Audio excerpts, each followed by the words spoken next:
Greetings. Rena, thousand YouTuber, and welcome back finally to this year's last episode of this year's last episode of Critical Role Campaign 3, episode 34 of the Saga of the Bell's House.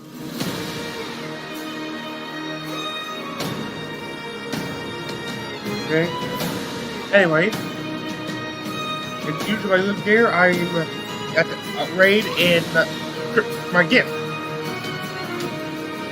Small explanation first before we get it further. I was always hoping to record like around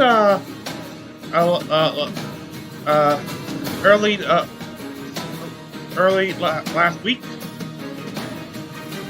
I started coming down with something, and it kind of threw me off my stuff. Now this is by the way, Merry Christmas, because while it may not be at this day when you're reading it, I am recording this on Christmas. Originally, I was supposed to.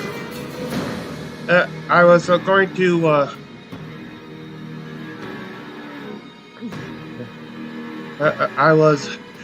What was it going to say? No.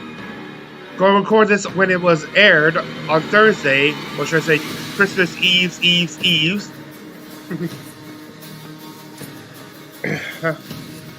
But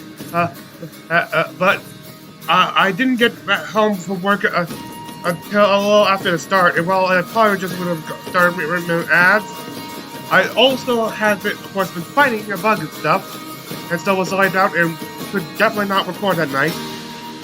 And due to other scheduling things, this bug draining my energy and me having to do other things, including prep, I have been unable to record. I'm sorry it's delayed, and that you wouldn't have this on the weekend. I just hope a lot of my viewers will be having tomorrow off.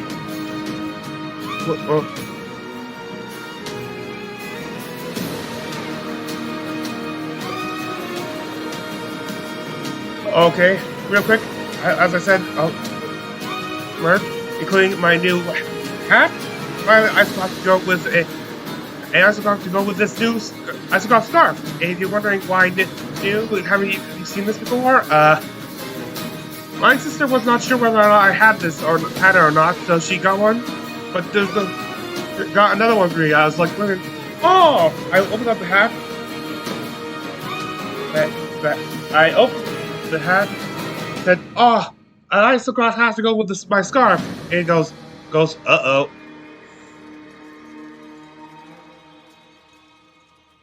No, don't worry. I don't have the hat. I have the scarf. It's just, I know. And then I look down at another package on my lap, which also was for her. I was like, oh.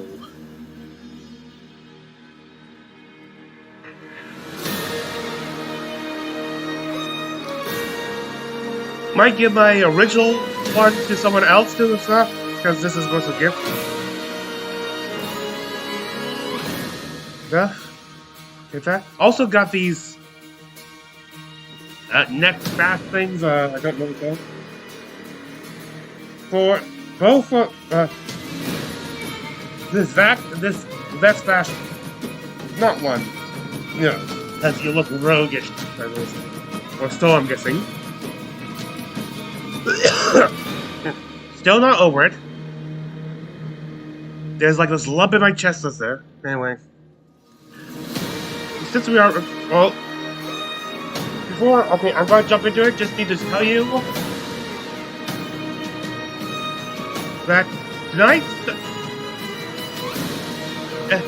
episode... what am I saying? You've done this plenty of times. 3...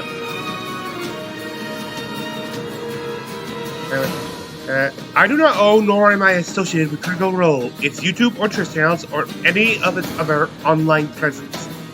I am just a fan sharing with my fellow fans. With that out of the way,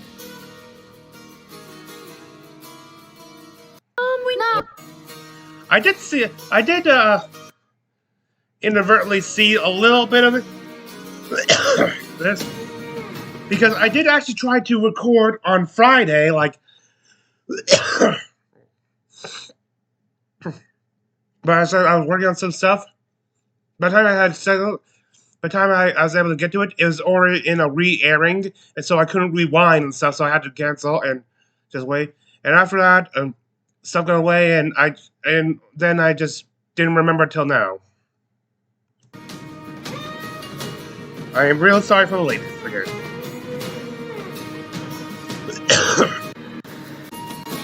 We're a bunch of.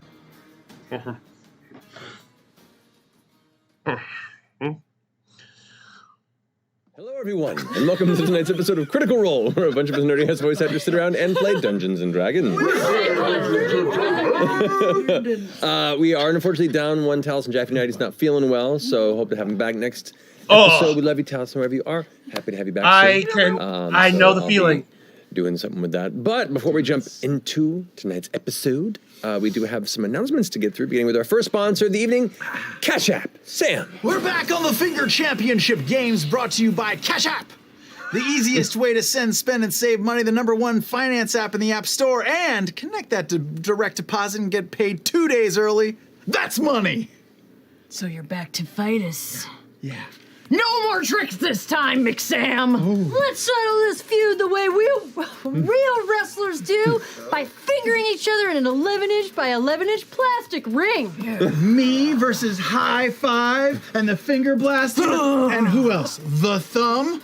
Doesn't seem fair to you. I don't know, guys. I still don't have, like, any special powers or anything. Come on, Thumb, we need you. you! I mean, you put me over at this table, you all over there. But okay, look, if we beat McSam, he promised to let us out of his eternal contract. And if I win, you three have to change your names to The Glove. That's the gorgeous ladies of Vince. Do you accept these terms? My name's Vince McSam. Oh, that's right, that's right. Yeah. Let's get digital! Okay, here we go. Oh, what the... What are those feet? Do your fingers have feet? That's my superpower. The power to gross you out. Ready? And oh, God. Fight! Oh, God, what does your hand smell like cheese? No! Oh! 1, 2, it's touching 3! me. It's over! You scalped me! I beheaded you!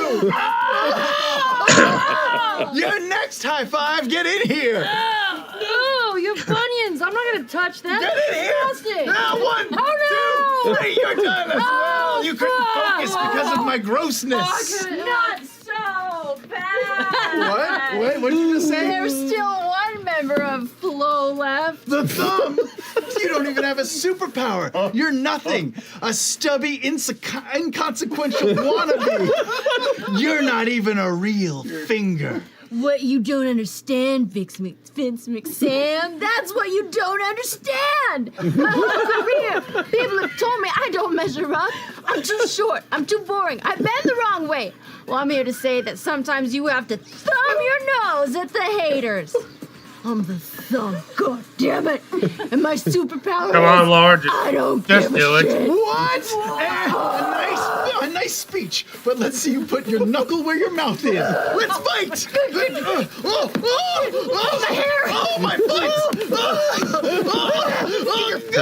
You want to criticize me? How's this? Oh shit! No, it's fine. Oh, God. You're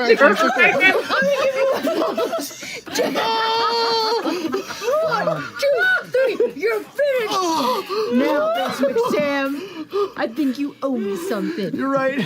With my broken, bloody hand, I'm going to use Cash App to send you your championship payment with ease. Plus interest, plus penalties, plus royalties, plus punitive damages, and cent. Oh, $6. Thank you. Okay, when you sign up, use code CritRoll for $15 and $10 will go to our very own Critical Role Foundation. Terms apply. That's the end, and that's money. Matt, back to you. Is this the end of this arc? It's magnificent. Wow. What you don't understand. Then you don't have to. What you don't understand is that's what you don't understand. It was perfect. It was perfect. Yeah. Character arc was incredible. It really is. Our second sponsor for tonight is Battle Spirit Saga, the new competitive trading card game from Bandai, coming spring of 2023. After 14 long years and over 60 booster sets in Japan, Battle Spirits is finally reborn for competitive game players in North America, Europe, Latin America, and Oceania. This world consists of 6 realms: flame, gloom, radiance, frost, forest, and water. Long ago, the realms were disparate lands in constant conflict. Then, 250 years ago, a hero named Kai appeared, ending the wars and unifying the realms into a single peaceful empire under his rule. However, as many histories have proven, peace never lasts. Law and order has grown, and the empire's authority has begun to wane, threatening an end to the era. We have received one of every currently announced color to showcase here for the first time. It says Matt will show all 5 cards on I'm screen. showing you all the cards on screen. It's so cool. The foil is spooky with its slick, shiny, beautiful texture and design. These are all early run examples of the cards. And the best part is that you can win them all. Matt pauses for a second. And this is a big announcement! Bandai is offering a $1 million worldwide organized play season starting in April, but it begins with a special $350,000 launch event in March. Whoa. Are you ready for a revolutionary card game experience? Yes.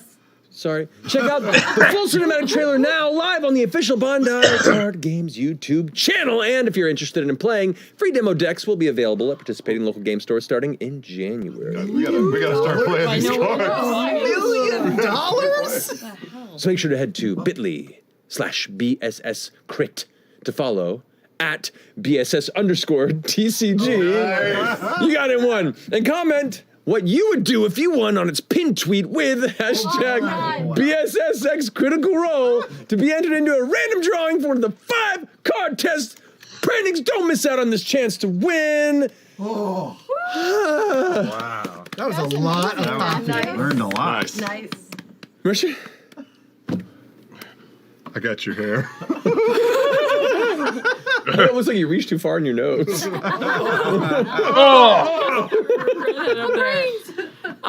Well, a reminder for everyone that we'll be taking our end of the month break next week because Matt's gonna need it after that. As it's the last Thursday of the month and also the end of the year. Oh man, the last one of the year. Last one of the year. We'll return with Campaign 3, Episode 44 on January 5th, 2023. Because Matt's gonna need it after that.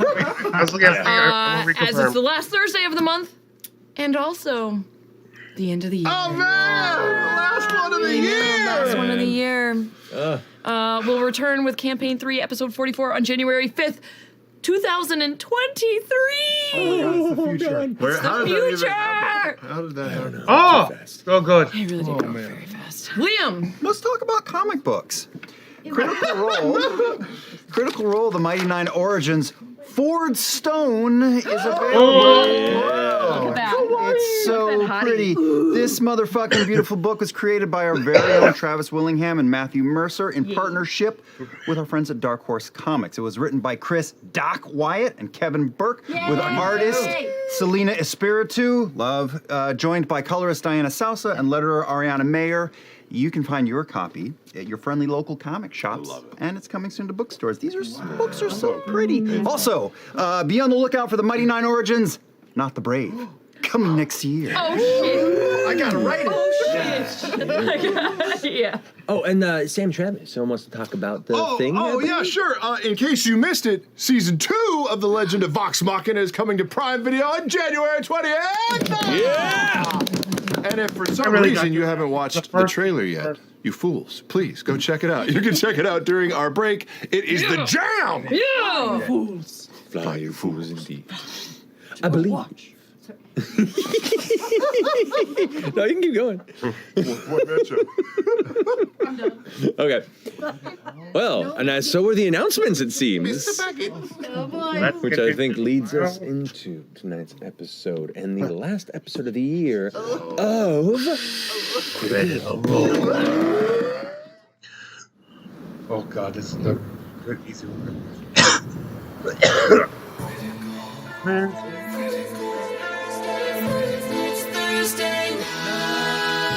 One by one we until we reach the top. 2 by 2 we fall.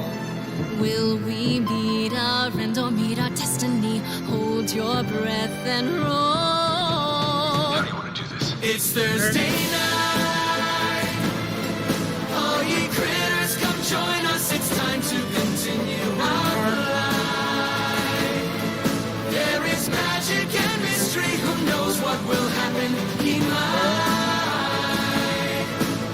But one thing's for sure, we never give up on the fight.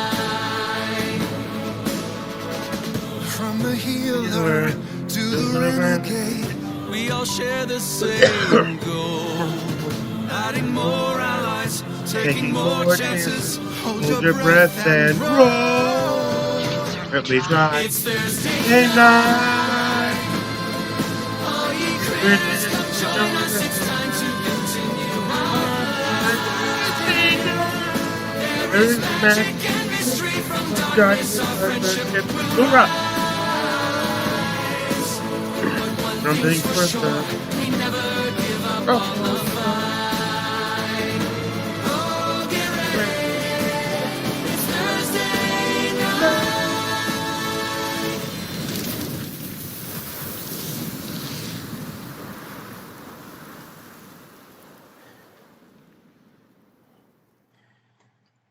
And welcome back. So, last we left off, Bell's Hells, after finishing their excursion to meet up with the Gorgine, to aid Chetney in dealing with this strange new tethered, ruidus, odd lycanthrope incursion, took on elements of the bestial spirit that existed within the temple, went through the trial, and in doing so walked away with a little bit of inspiration to move forward with this curse that he bears. All of you then absconded back to the skyship that awaited you, and headed off to the City of Flowing Light, Eos itself. Upon arrival in the evening there in the Skyport and Lounge, you... And casino. and casino. You played some games of chance. You made some coin, you lost some coin, you gathered a little bit of information about the surroundings, and essentially prepared yourselves for the following day. You booked a room for the night, and met an individual named Landon, who was eager to show you around the city for a bit, for a little bit of coin. And met you first thing in the morning as you made your way to the bottom part of the tower, and then began your first day out amongst the city here in the middle of the lake. Wandering around, you got some tidbits of a history lesson on the town. You managed to eyeball a few interesting locations as you headed towards the northern ward of the city, the ring that contained your destination for the morning, the Edinland Seminary. While you walked through the wide, well-groomed streets, Edinland, L-A-N. Edinland. Yes. I don't know. That's it. That's Ronan. That's Ronan. Yeah. I don't know. You eventually found amongst the statues of various historical figures who founded and maintained the city of Eos since its first construction to the grounds of the seminary itself. The high walls and gardened elements, the freestanding archways, and the visage of the massive buildings that form the actual seminary halls. Upon approaching the tall climbing stairs and leaving your companion Landon behind to possibly go about his business and maybe come back around if you need more help wandering through the city, you began to ascend the stairs before F.C.G. heard a familiar sound. Oh no. And saw a familiar sight. He's found me. I don't know how, but he's found me. Just as you look up and see this kind of gnarled-looking bird-like creature with a long, nasty-looking hooked bill, clouded eyes, patches of missing feathers, these long, oily wings that themselves are turned in awkward directions and patterns and ways as it screeches down from the top before it dives off top of the building towards you, F.C.G. And with that... What? And with that... Jump out of the way, F.C.G. Does a 22 hit you? Yes! Good gravy. You watch, yes, as a massive payload of greenish, somewhat yellowed liquid scatters across the top of F.C.G's head and shoulders, kind of smattering with a faint bit of a misty blowback to those in the immediate vicinity. But explosively shadowed. As the bird picks up to circle back around, you all kind of glance back and see just this slow drizzle down the face of your metallic companion. Damage? You take 1 point of poison damage. I'm resistant to poison. You take 1 point of poison damage. And I need you to make a Constitution saving throw, please. Constitution saving throw? Yes. No. Mood board. It's real good. 21. 21. You're fine. Okay. It's arcing around. What are you all doing? What is this bird? It's a specter of my nightmares. It follows me. It haunts me. It knows what I've done. I did not know this was... I'm not pulling my dress over you. You have a dress? I thought you were naked all the time. She's got. That's how I've always pictured her. Have you seen her art? I am picturing a deer. Dress on. Very pretty. Yeah. Oh, you've got clothes? I'm gonna put my fabric. I'm gonna put some fabric over you. So you go ahead and wrap around as it swoops down. Where should we be As it's right coming now? into a dive. Anybody else reacting to this? I'm gonna yes. Can I cast a spell? Yeah. What do you want? I'm gonna use the sorcery point to double my distance to do a distance spell. I'm gonna cast inflict wounds when it gets within range. Okay. Good. Yeah. Kill it.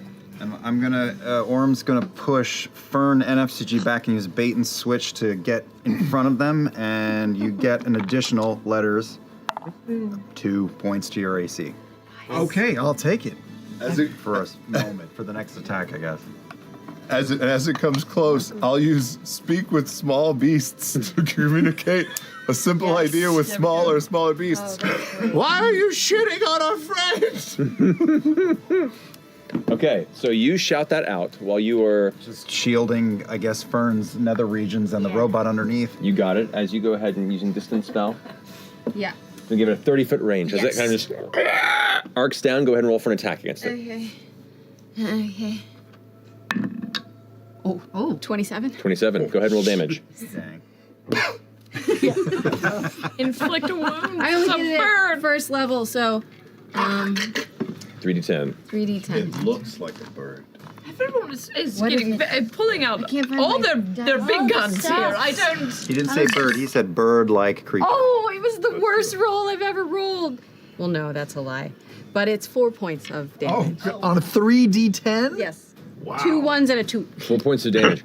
It screeches down as you spin around and then concentrate this kind of somewhat ethereal burst of darkened purple energy bursts out towards it. As it strikes it, you watch as the energy kind of tears across its wings. Feathers go scattering off of it as it kind of manages to lose its cohesion of a flight for just a moment. But it begins to swoop down right towards the direction of where you and Fern are guarding, and you shout out this phrase. It seems focused and not paying attention at the moment. Motherfucker. You guys doing anything? I can't do anything else again. That was your turn. Yes. Now it's these two here who are. Okay. You're protecting him, so it's going to go ahead. Yes. I'm gonna wait till it's as close as possible, and I'm gonna use grasping vines. Okay. You can do that? Have you done that? Because of seedling the wayward pilgrim. My God-blessed blade. All right. So what's its DC? Dexterity saving throw. That is, as I look, the DC is 14. 14. It did roll a natural 19. Oh. So as you swing the sword and the tethered long reaching vine kind of whips out in its direction, it dips right below it and curls up around as its wings are pulling up and it's rearing its rear end for another attack. As you release this, Fern, what's your... Fern, it's gonna get you! It's gonna get you! What's my move? What's my What are you doing? I am going to... Don't let it mark you! What do you mean? What mark me with what? More context. It's F.C.G. If it marks you, it'll haunt you forever! It's just a bird. That's what you think, but it's more than that. All right. All right. It's every... Where the fuck is it? I'm gonna ice knife. Ice knife. Okay. Yeah. What, ice bath? Ice knife. Ice bath. Just to cool it down a little bit. 16. 16 hits. Okay. Aim Nope. for that third eye. No, that's a 5. Wait, what? 13. 13. Okay. You launch out the ice knife as it ends up diving up underneath Orem's vine and is swinging in your direction. It freezes in the middle of the air and just drops before hitting the ground. The ice that encased it shatters and just its body limply down the stairs until it stops just past your ankle and just is limp, lifeless on the step next to you. I just killed it. I don't think it is. You gonna go kill it? I'm just to make sure it's finished. I'll pounce on the beast. Chisel out. Do you want out? Is it all right? I think it's dead. That's okay. I'll lift up the skirt and sort of peek around. It is thoroughly broken. Jagged shards of ice are quickly melting from within the wounds that it has pierced its body with. Its cloudy eyes are kind of half rolled back, and its body is still across the steps about 5-10 feet down from where Fern is. With Chet here. Yeah, like standing over with the chisel at the ready. Oh, is it lifeless or just sort of almost semi-conscious? It's not moving. Okay, I'll go over and I'll cast Speak with Animals and say, "Are you all alive? Are you okay? Are you alive?" Nothing. It's nothing. I have to know what. You gotta wake it up. All right. Slap it. First, I'll just cast. Are we gonna inflict torture? Are you gonna heal it and then kill it and then spare heal the it? dying real quick Okay. to stabilize it. So now it can't die, right? Or is it already dead? I don't know what this thing Try to is. heal it. Jenny's got a chisel right over it. Heal it. It could haunt me forever. One of the wings like snaps back into place, and one of its talons kind of picks up, and its head kind of like You see? You see? You see? it looks over towards you with this larger, like bulging, cloudy eye, and it starts to like try and pull back from you, Chetney. Can I use can I sense Fae, Fiend, or Undead just to see if this is an actual like bird of some kind or something else? Yeah, you can. Yeah, there is definitely sort of an undead signature. Looking at the way it moves, the way it's shifting, there is an undead energy to it. This is not a normal beast. I know. It's not a normal avian species. It's undead. How do you know this undead bird? It's been following me for my entire existence. Hold it down! Hold it down! I got it. Oh no! It tries to take off. You're gonna go ahead and try and hold it. Okay, so I'm gonna try to cast command on it. okay, so you go ahead and while you're casting command, both of them are going to try and hold us. I need both of you guys to make bet you whoever either separate kills- athletics checks or one of you with this thing advantage. after him. It's going to attempt to try and slip out. I think you should do it. 22. 22. You definitely maintain a hold on it. It's like it's trying to like fly its way out. You just grab its legs, pull it back down, and kind of wrestle and hold it. And it's definitely has kind of a slickness to its body, like a slight residue that's kind of like greasy and smearing onto your body as you hold it. As you go ahead and like kind of try and help best you can to kind of grab the edge of the wings. You're casting command on it. I can't command it unless it can understand me. I'm gonna reach up and kind of cover its eyes. All right. No one need like Oh, put no. a blanket over It's a not canary gonna work. cage. I'll just That try and doesn't like It doesn't work? double cap. Make it go to sleep. Why? Put its eyes. Undead. Does it have a long like buzzard's neck, Yeah, or is it like it's- a, okay? It's an awkward creature. Okay, okay. Through and through. F.C.G, just try and talk to it. Maybe it's just misunderstood. Find out what is happening. What's wrong? All right, I will still with Speak with Animals cast. I will say, well, what do you want with me? Who are you? Who sent you? What do you know about me? As his like his eyes are being held by Chetney from behind, and kind of, and you hear kind of through the filter of arcane still works on information coming into your ears. The voice kind of crackles through this horrible, guttural, almost like smoking cigarettes every day for 30 years. Kind of, I don't know. There's just something about you I have to ruin. What? Do you know my past? Do you know? Are you? I know everything about you. Are you? No, I don't know anything. I just don't like the way you look. What? You're not penance for my? Sure, whatever you want me to be. You're just a good talker. Well, how can I get you to leave me alone? You can't. If I'm here forever, I'm making myself everyone else's problem. What are we doing, F.C.G? Oh God! Did you just break the chair? No, we're good.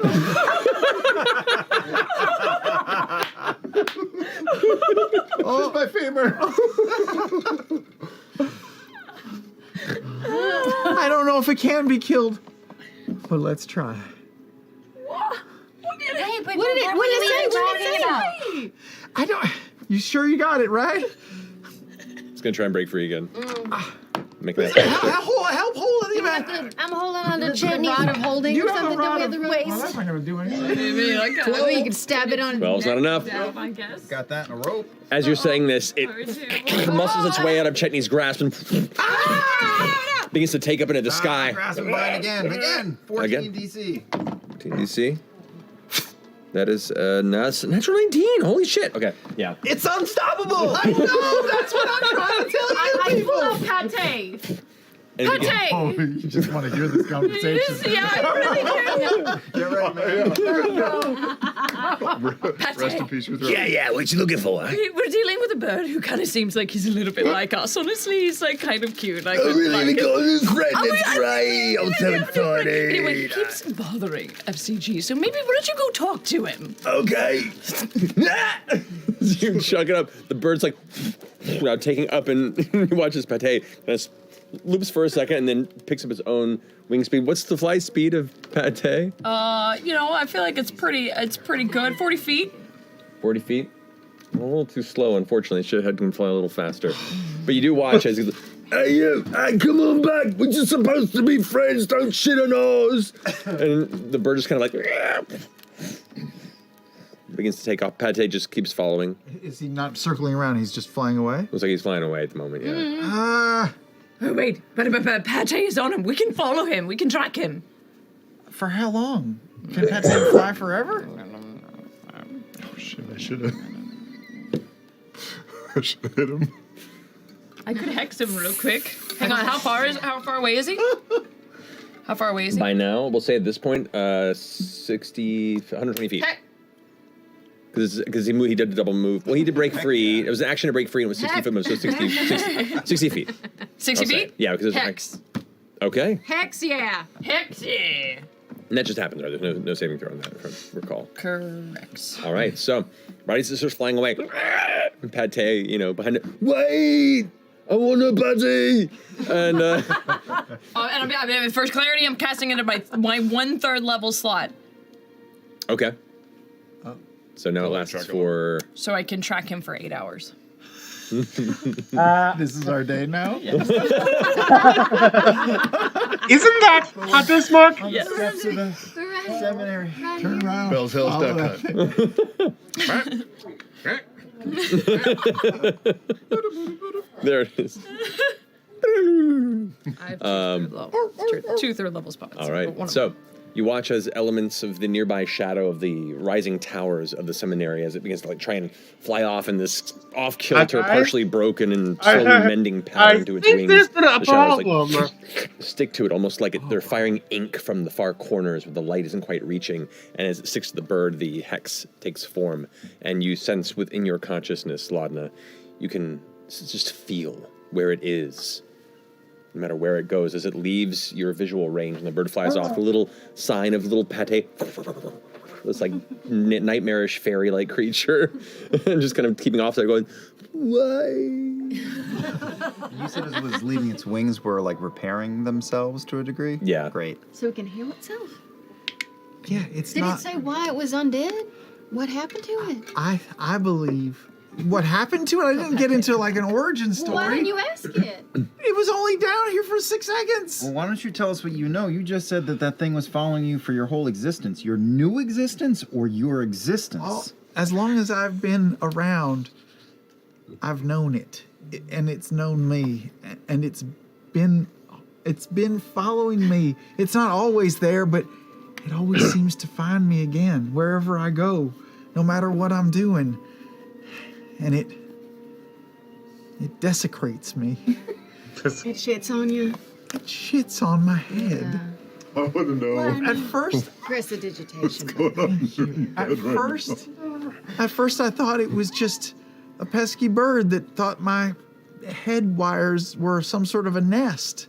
And later I thought that it was just some sort of a prank or something that my former adventuring party was playing on me.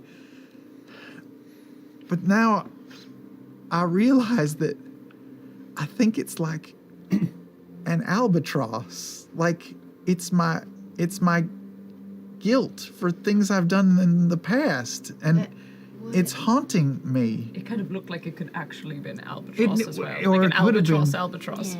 Like it knows what I've done. I don't even know what I've done, but it knows what I've done. What does it look like? Like a eagle, vulture, buzzard, condor? Yes. Okay. He's had art this whole time. Yes.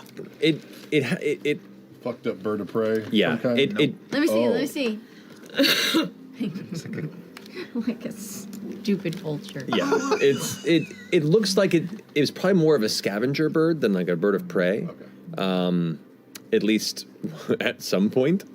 But it has seen some rough times, and in doing so, it's hard to really specifically pinpoint what it is. Did you do something to this bird? Are you made of bird parts? I Did don't- you steal its lover? Yeah, where were you the first time that you saw this thing? Did you disturb it or its No. home? No, the first few times I saw it, it was just sort of perched up on, an eave or an overhang. Just where In Dressar? Yes, in Dressar, and then me and the division used to go on adventures and stuff, and we would go out of town sometimes, and I would sometimes see what I thought it was, like its silhouette up in the trees of the forest or amid the rocks if we were going through caves, and it was always just sort of there watching, and then it got bolder and bolder and started swooping down and. This is great. Shitting on my head. I know exactly what to do. We steal from modern architecture right here. We're gonna put spikes all over the top of your head, so it'll either ward him off, or if he lands, he just becomes horribly impaled. Although if he shits on the spiky head, then it's going to be really hard to And clean. think how aggressive you'll look with that new do. That is kind of. You should also carve like a wooden owl, and we could put it on top of Letter's head. Oh my God, that's way. Oh my God, Ashton. Ashton's gone. You look around, No. and Ashton is gone. Wait, but really though, where are we? The bird didn't carry off Ashton, did it? That would We be see it carry impressive off strength. Ashton. No, it's not big enough to carry off Ashton. Anything's possible in this I fucking know. world. Wait, we were having breakfast. We came out. He was with us. He just made it top the game. Bolted during the bird I attack. don't blame him. Has he seen the bird before? I think they. No. No, I don't think I was ever. Maybe I was with Ashton once when this happened, but I certainly didn't make a big deal of it. I've been embarrassed about it for so many years. But now, I just feel like it's a sign. That's all I know. I don't know what. Like a bad omen? Yes. Do bad things happen whenever he shows up, aside from shitting on your head? Aside from that, no. All right, well. What if you accept it and sort of make a space for him, accept the nest on your head? What? Like if he's been thinking that your wires were a nest, maybe you just set up a little bed for him and be like, let's be friends. I can't believe I'm saying this. I don't know if that he'll want to, but I guess I could try to accept the darkness. I mean, he doesn't seem nice. Accepting the darkness is kind of fun. It's not that bad, as people say. I would. As she Pate sips from returns. her gingerbread mug. Yes. Yep. Oh no! She really spit takes. She spit takes all over the place. Oh, All of her stuff is covered. Oh my god! Oh, we're in the the bad tube. We don't have it. I laughed and I blocked it. I have an old tissue. Are you okay? Did you blow your nose? No, in no, this? it's not used. Oh, here's the whole box. Yeah, I'm fine, I'm fine. Oh my god. Pate slowly returns from the intermission. Did you talk to him? I couldn't quite catch up. I'm really sorry. It's too all right. fast, but look like a nice fellow. I'd like to hang out sometime, eh? Do you think What? he could be maybe like a new roommate in your little house that Chutney made with us? And maybe you could like be a big happy family. I don't know if there's enough room in that house, but we can certainly try. All right.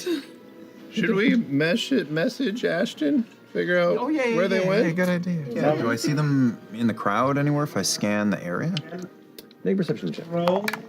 Mortimer. A natural 1 shall re-roll. I'm not Sam. That is a 20. A 20. You don't see them in the nearby crowd. In the midst of either the arrival at the... Because you remember them following along with you guys as you arrived here in the ring and you were walking through the city. Chaos. I'm with you. What is happening? I laughed at her bulging her head and I bulged my teeth. Okay, hold on. The last 10 seconds is fucking Keystone Cop City. She bent over and smashed her forehead into the table. He laughed at her and cracked his teeth on his binder. This year needs to end. We're not gonna make it. Holy shit. Gonna make it. No, we're not gonna make it. Oh my goodness. God. Sorry, Matthew. Sorry. No, it's okay. It's okay. Wait, wait. That was but your yeah, forehead, they- not your nose. That was my right? forehead. Okay. you don't see them anywhere in the crowd. Okay, they're not there. Okay. We don't know where they went. All right. I will. I'll just. Do you? But you have a way to send a message to somebody closer. Yes, with just the message spell that I Maybe- learned from you. I could, yes. Oh wait. Right? Do I have to see her? No, you have the cantrip version, right? I have the cantrip. I have the basic ass version. And that's within 100 feet, 120 120 feet and you have to know the direction they're in. Oh, Yeah. jeez. Okay, then I'll send an actual sending. Okay. Ashton, where'd you go?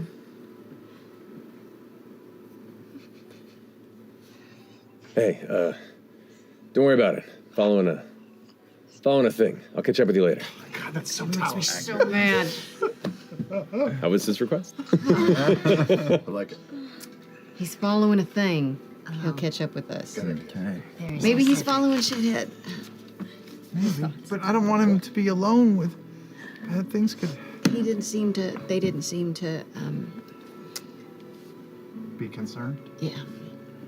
Seems like you warded off the creature. Nicely done. I did. I didn't ward it off. No, you didn't do Y'all- shit. You kind of panicked. Of course I panicked. I would say that you're overreacting, but that bird tracked us across the continent to come after you. Was he here? Does he just... That's or what, did he follow you? That's what I'm saying. It's like it knows me and knows my existence and knows where I am at all times. Didn't you see him in Bassaris, or you were afraid he was in Bassaris? Was that where you When last we saw him? when we were in Bassaris, I Thought- Shetney and I Yeah. heard and saw something that I thought was him. Right, and I know this because you casually told it to us between games. Yeah, of course I did. I Yes, tell you that's guys what I knew. everything. It is strange that he was slightly undead, seemed to be made up of all sorts of different things, and then tracks you. Yes, it is weird.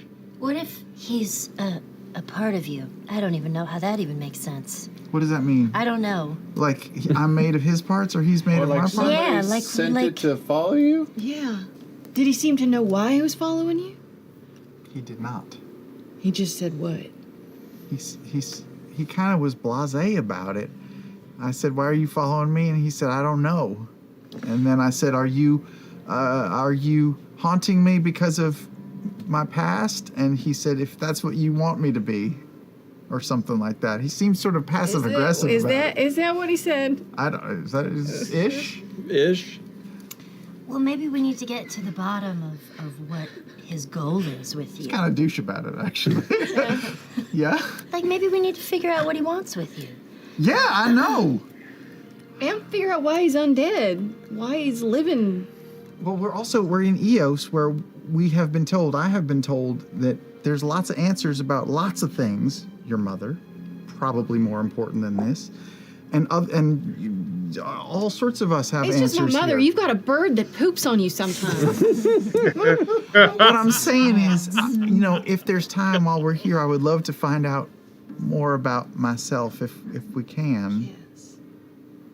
Because they have folks here. Didn't Imahara Joe say they have folks here that could maybe pop me open and fish around and stuff? People that have knowledge of ancient tech.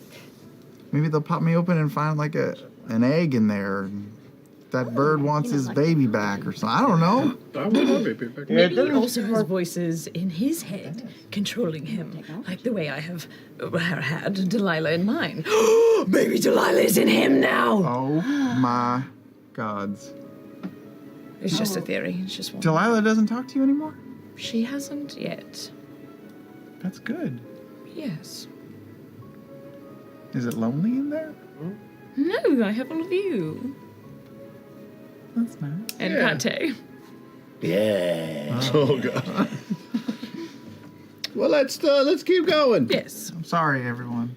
Oh, it's okay. I think I figured I have plans. For what? Do you have some thoughts? I have thoughts.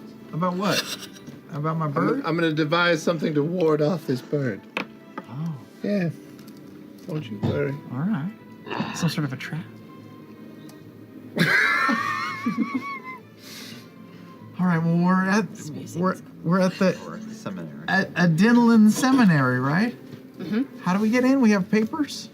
Well, I have a letter of introduction from Ro Istani from the Hartmore Hamlet. And we're supposed to find Ebenold Kai here. These are all amazing names. And possibly Professor Kadisha Small as well. Yes? If they're here. Sorry, just because it's been a second. We're on the steps of the. Can you describe the? You are. We're on the steps of it? There is this large set of like blanched marble steps that lead up to the main multi-doored entryway to the central hall of the seminary, and it's kind of they slowly kind of pinch towards the top, and that's where they have these massive dark-wood doors, brass and gold inlay and edges. You can see there are sentries outside kind of keeping guard, and as you guys are standing out here, and even during the fray, there were a few students that were kind of like keeping distance and just kind of slowly walking around you as they continued on to the rest of their day amongst the grounds of the seminary. But yeah, it's maybe another like 20, 25 feet or so to ascend to the main entryway. All right, well, let's stop procrastinating and get to it. Or we'll start up. Okay. I'll follow too.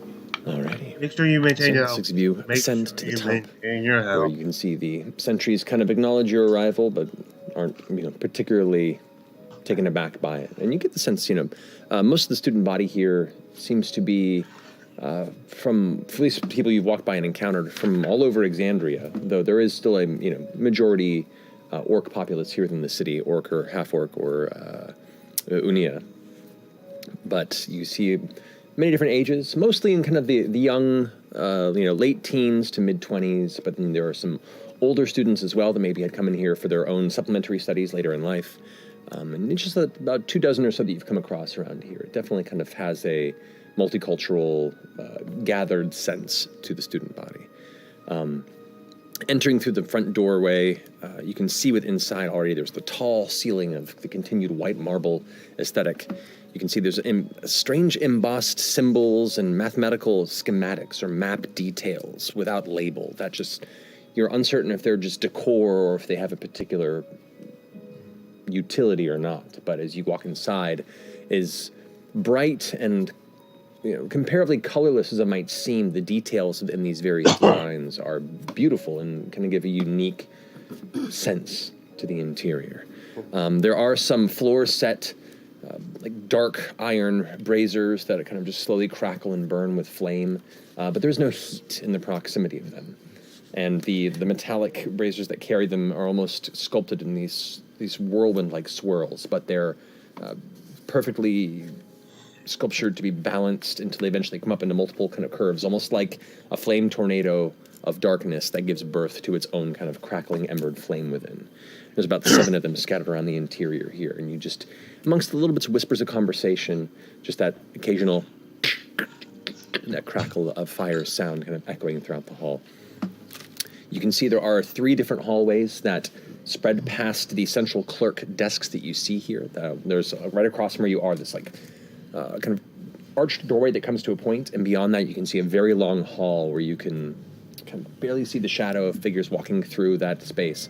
But here in the center you do see these 2 rectangular discs that command the entryway hall, each manned by a clerk. I'm real tired for this. And the first one you see here, who's not currently engaged, appears to be a young human woman in her 40s or so, pale with like a short blonde bob cut almost, and a pin that looks like a green-blue leaf, which is the same kind of symbol that you've seen variations of around the seminary as a kind of a crest of its aesthetic. But immediately she perks up and glances over at the rest of you. Oh, hello, welcome. Can I help you? Oh, yeah, excuse me. We're looking for, Ebenold Kai. What is your business with Ebenold? We're friends of a friend.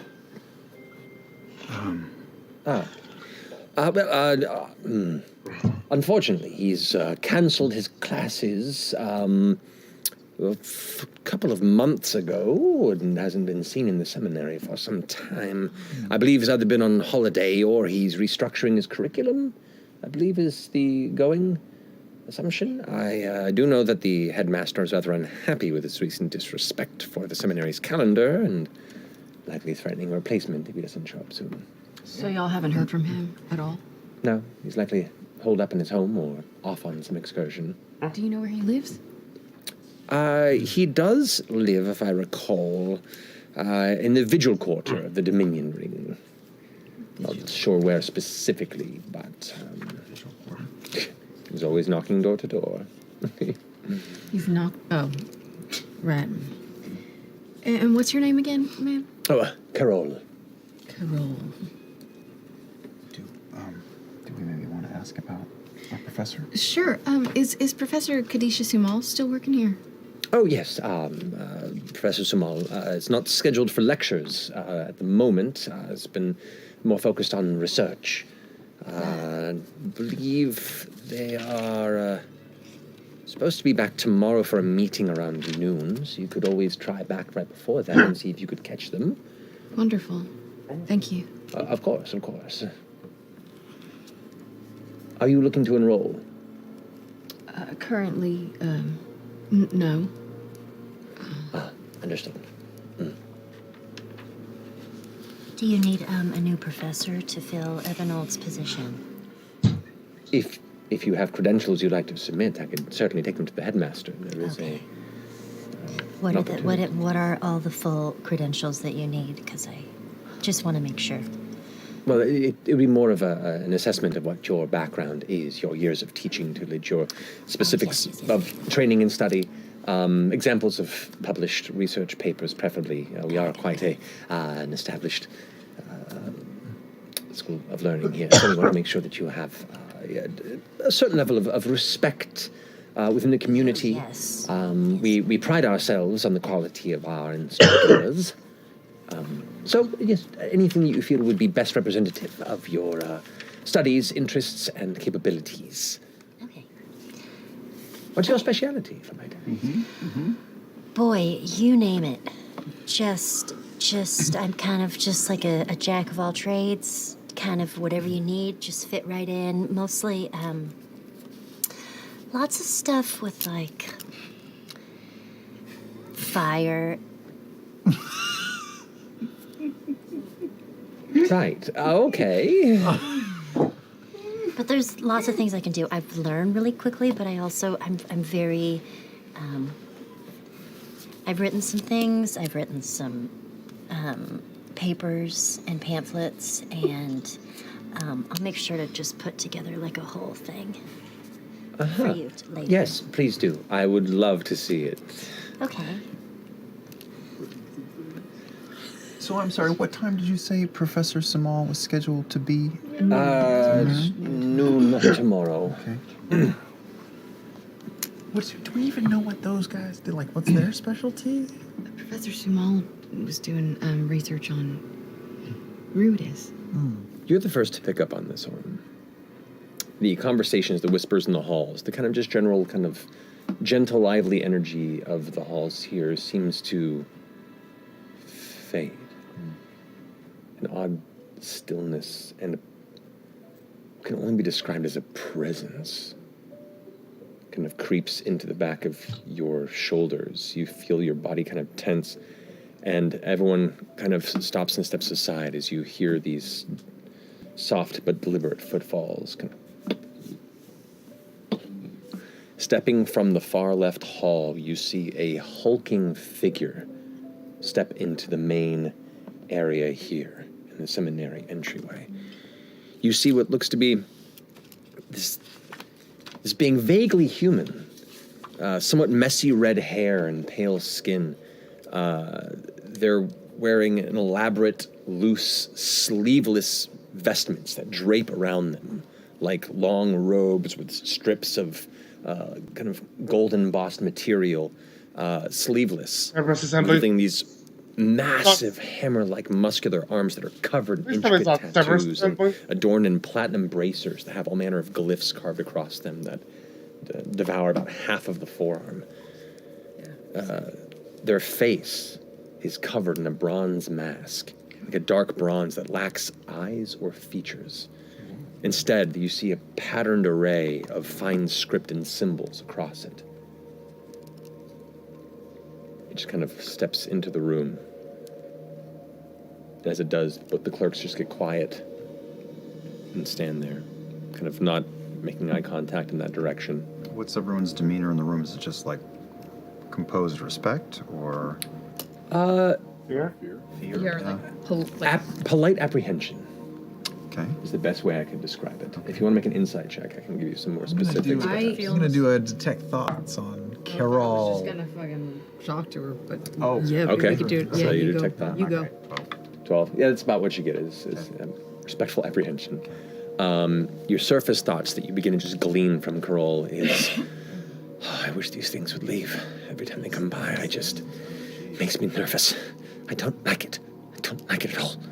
In her head, she hears, "Who is that?"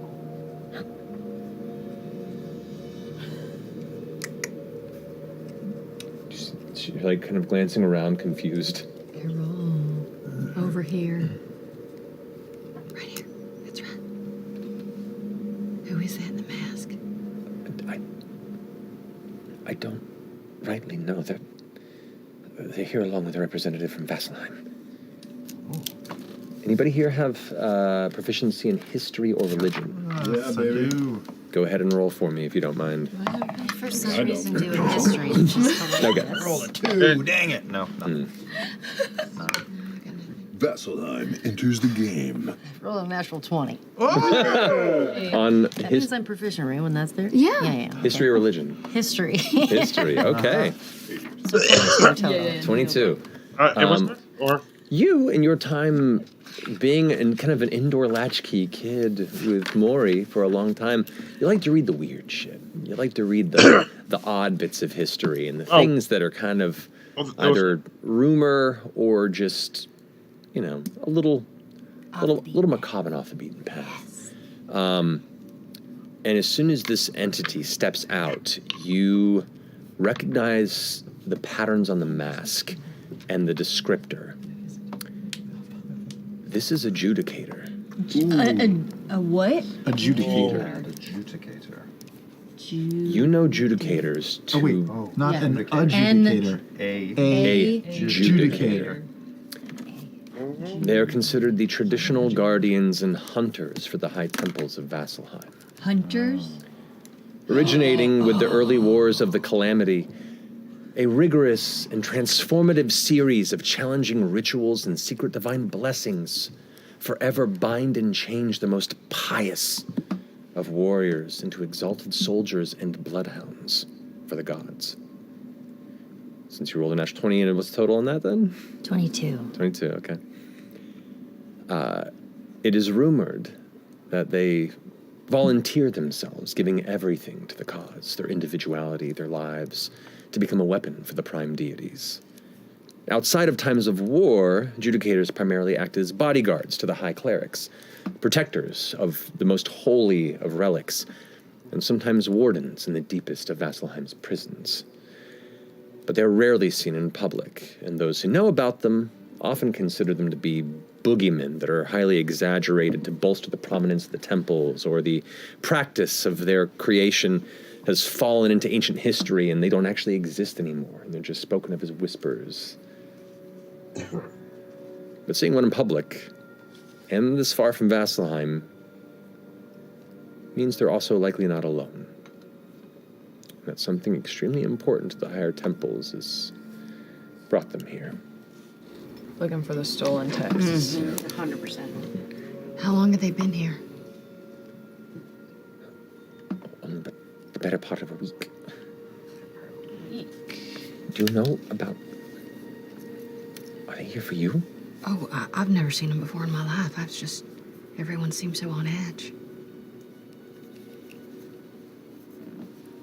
She just kind of like quiets her thoughts and keeps that image. Everyone in the room's kind of tense, and it's kind of stands there, once again, just eyeless, just this like solid metallic scroll-covered mask, just kind of scanning over the room a bit. Hey! Oh. I walk over. And it does. It's, for a human, as you approach, and you guess human, just the features look human-like. You know, the red, kind of wild red hair, extremely, like, this is like the nightmare version of Carrot Top. Like, it is just... So Carrot Top. So Carrot Top, yeah. Jacked arm. Oh, yeah. But stands about 7 feet tall. And Look at their feet. Are they wearing platforms? you don't see the feet beneath the robes and vestments. They kind of hit the ground and then kind of trail beyond its full height. They're on a one wheel. Yeah. Oh no, Float that life. guy. Looking for something? Got a GoPro. Yeah. Its head just kind of glances down at you. No response. Nothing. Nice to meet you.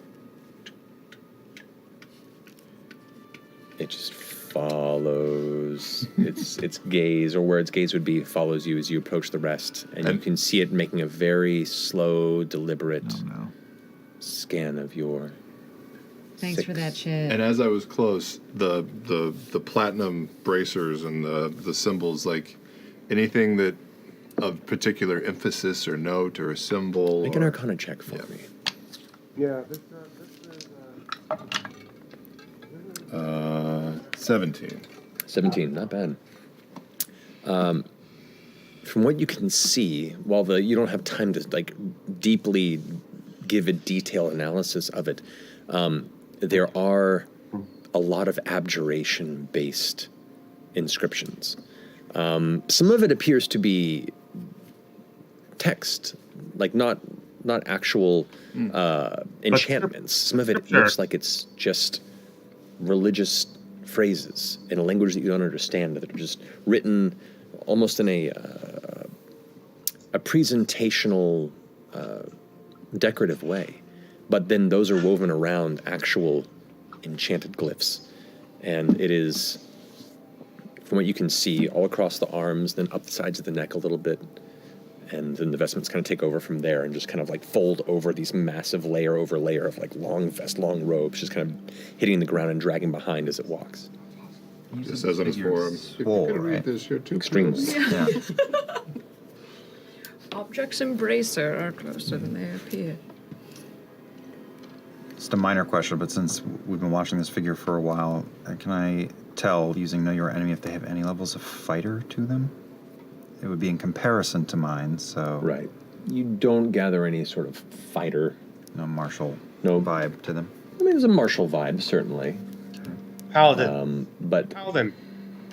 Nothing that says standard soldier. Yeah. And just to cover our bases, with all the vestments and flowy robes and jiggity-jacked arms, any sorts of weapons at the hips or on the back or anything like that we can see, or just doing the... No weapons, but you do see where the bracers lie, and then to the back of the hand, where the bracers kind of extend a bit, there is a metallic arm guard, and there is a band that wraps around the hand, and where the knuckles sit is a heavy extension of that platinum band.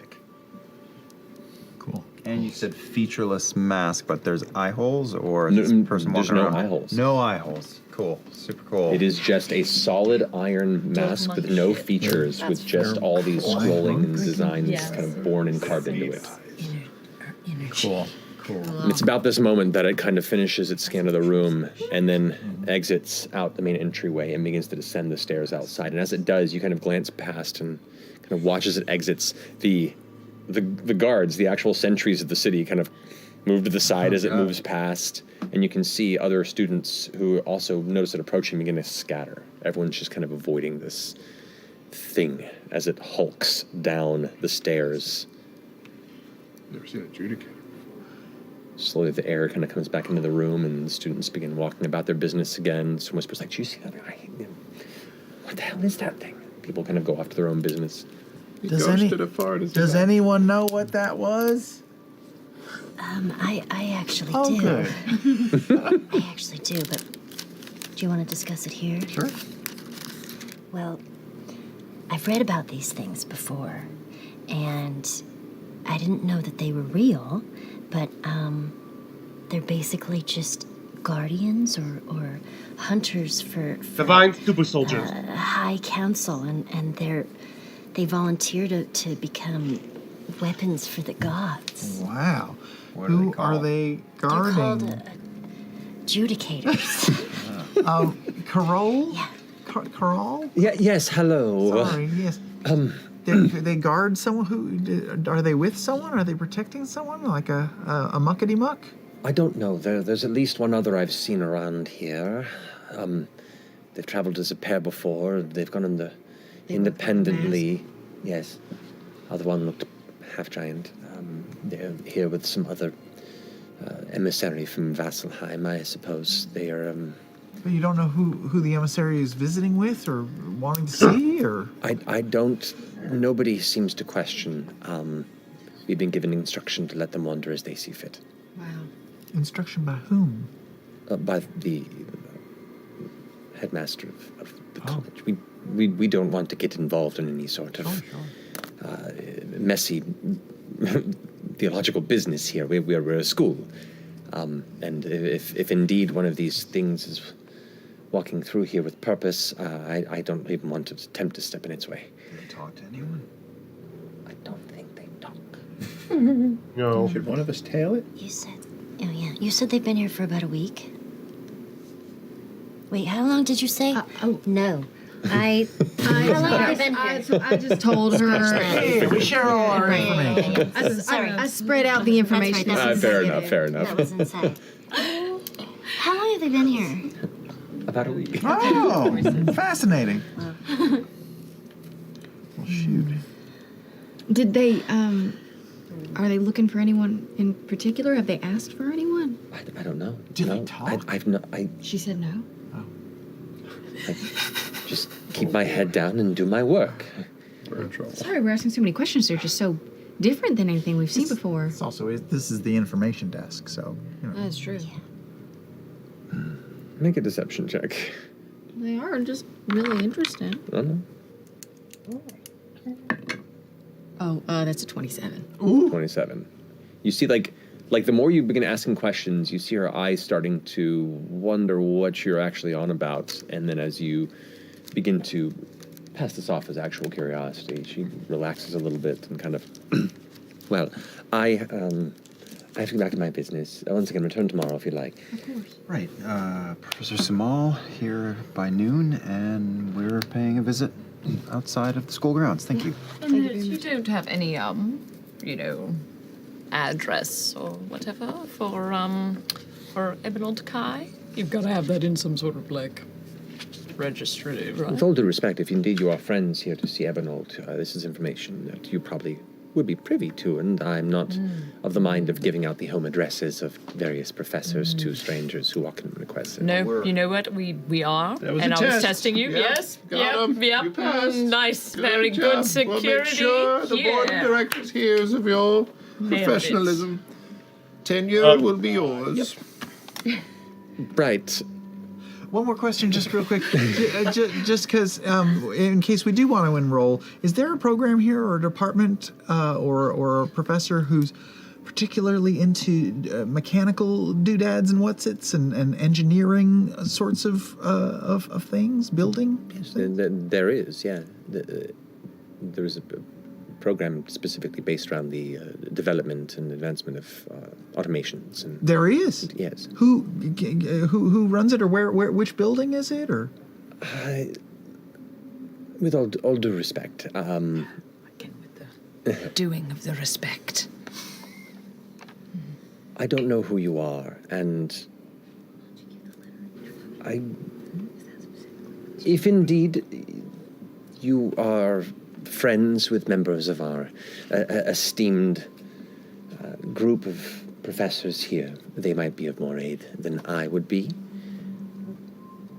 For the purposes of my position and maintaining it, I do not believe I can relinquish any more information about our programs here. I My understand. apologies. We're not friends, but we could be, and I'll cast Fast Friends on them. Oh, yes, let's go. Getting dirty with it. Okay. 14 wisdom. 14 wisdom? that's a 4. Yes. Well, we could be friends, and you could help us. Oh, how can I say no to that face? It's not often that you have someone of such metallic aesthetic talking to you. Though you may want to clean up a bit. You I already. We got most of it, but is there a little? There's a little bit right there. I'll just use that. Thank you. Thank you. I don't want to touch it. I'm just using the most finite of telekinetic energies to pick off every little fleck I get up it. into the air. Oh, God. If you'll want to speak with Professor Vitro Isham. Vitro Ishan? Isham. Ishan. Vitro. Engineering specialist, mechanical specialist? Yes, is the head of all of the automaton studies development, and as well as one of the sub-professors for the binding of various enchantments into stationary, non-magical objects and artificing. They could be found in their office here or elsewhere? Whenever they're not in the middle of class, they can probably be spoken to within their office, yes. Which is where? Not supposed to tell you this. No, I know, but it's nice to be naughty sometimes. Leftward Hall here, about 150 feet down there, there is a spiral staircase that leads to a secondary floor on the left. Take that spiral staircase to the second floor. There will be a stone walkway that traverses outside of the hall to a secondary building. This is called the brass structure. There you will see there are numerous discussion halls, there are numerous presentational rooms and offices of the professors there. There is a small garage there on the base floor of that building. And within there, if you ask around, someone will be able to lead you to the professor's room. Wasn't Carol so great at giving directions? I've my never goodness. heard So, such like, great detailed. directions like that. Yeah. I could hear you give directions all day. In fact, maybe you should give us directions to the other guy's house, right? Ebonald Kai's house, too. Maybe if you explained how you really were in need of finding Ebonald. Of course, we need to find Ebonald for boy. definitely for... He Lamb! has a recipe that I need for cooking. I'm taking one thing real fast. They would do something. How Can't far think of does Let's fast see. breaths go? Can I only ask one thing? Is that what it is? You can set the creature to new tasks when a previous task has been completed. For an hour. Oh my god. I could just show you. I mean, I think that's the way to go. I'm due for a lunch break, and I'm just feeling very helpful. would Landon be upset if we had a second guy? Probably, and once it wears off, that might be a problem. Well, but yeah, but we could then, Do it to him. Your call. How are you? No! Behind the wheel! No, but what do you do once they realize? Oh, they realize. Well, then what do you... I don't know. I think we should take a walk, right? Let's take a walk. Take a walk and... I don't know what do we do after that. Do you work tomorrow? I am working for the rest of the week, yes. Oh. Yep. An address would be great. Okay, sure. We'll figure it out. We're gonna have to. Sorry. Should I put in for my lunch break? Yes, let's go take a walkabout. Wonderful, wonderful. A rollabout. Let me just get my jacket. And she wanders off and goes to the other clerk and goes, Susie, if you can go ahead and have Albanon cover for me. I'm taking my lunch break with these fine friends. Goes and whistles a little bit, wanders off. The other clerk is like, 100%. all right. Is that Abaddon or Susie?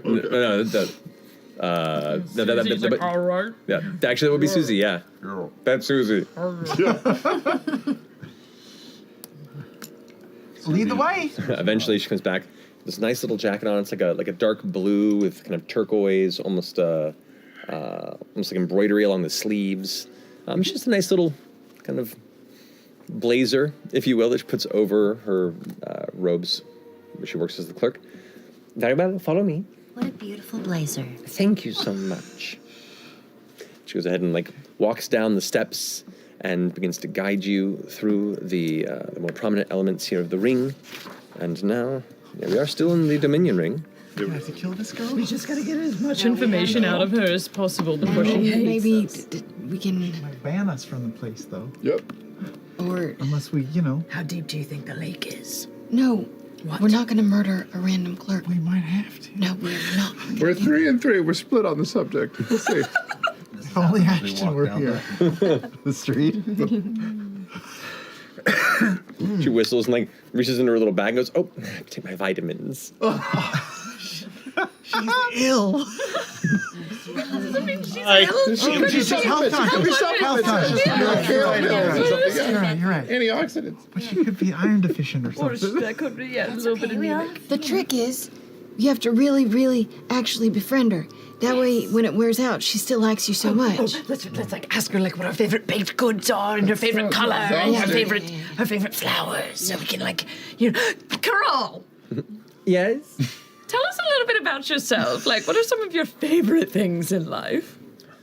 Well, I've been keeping a small, flower box garden on the outside of my abode.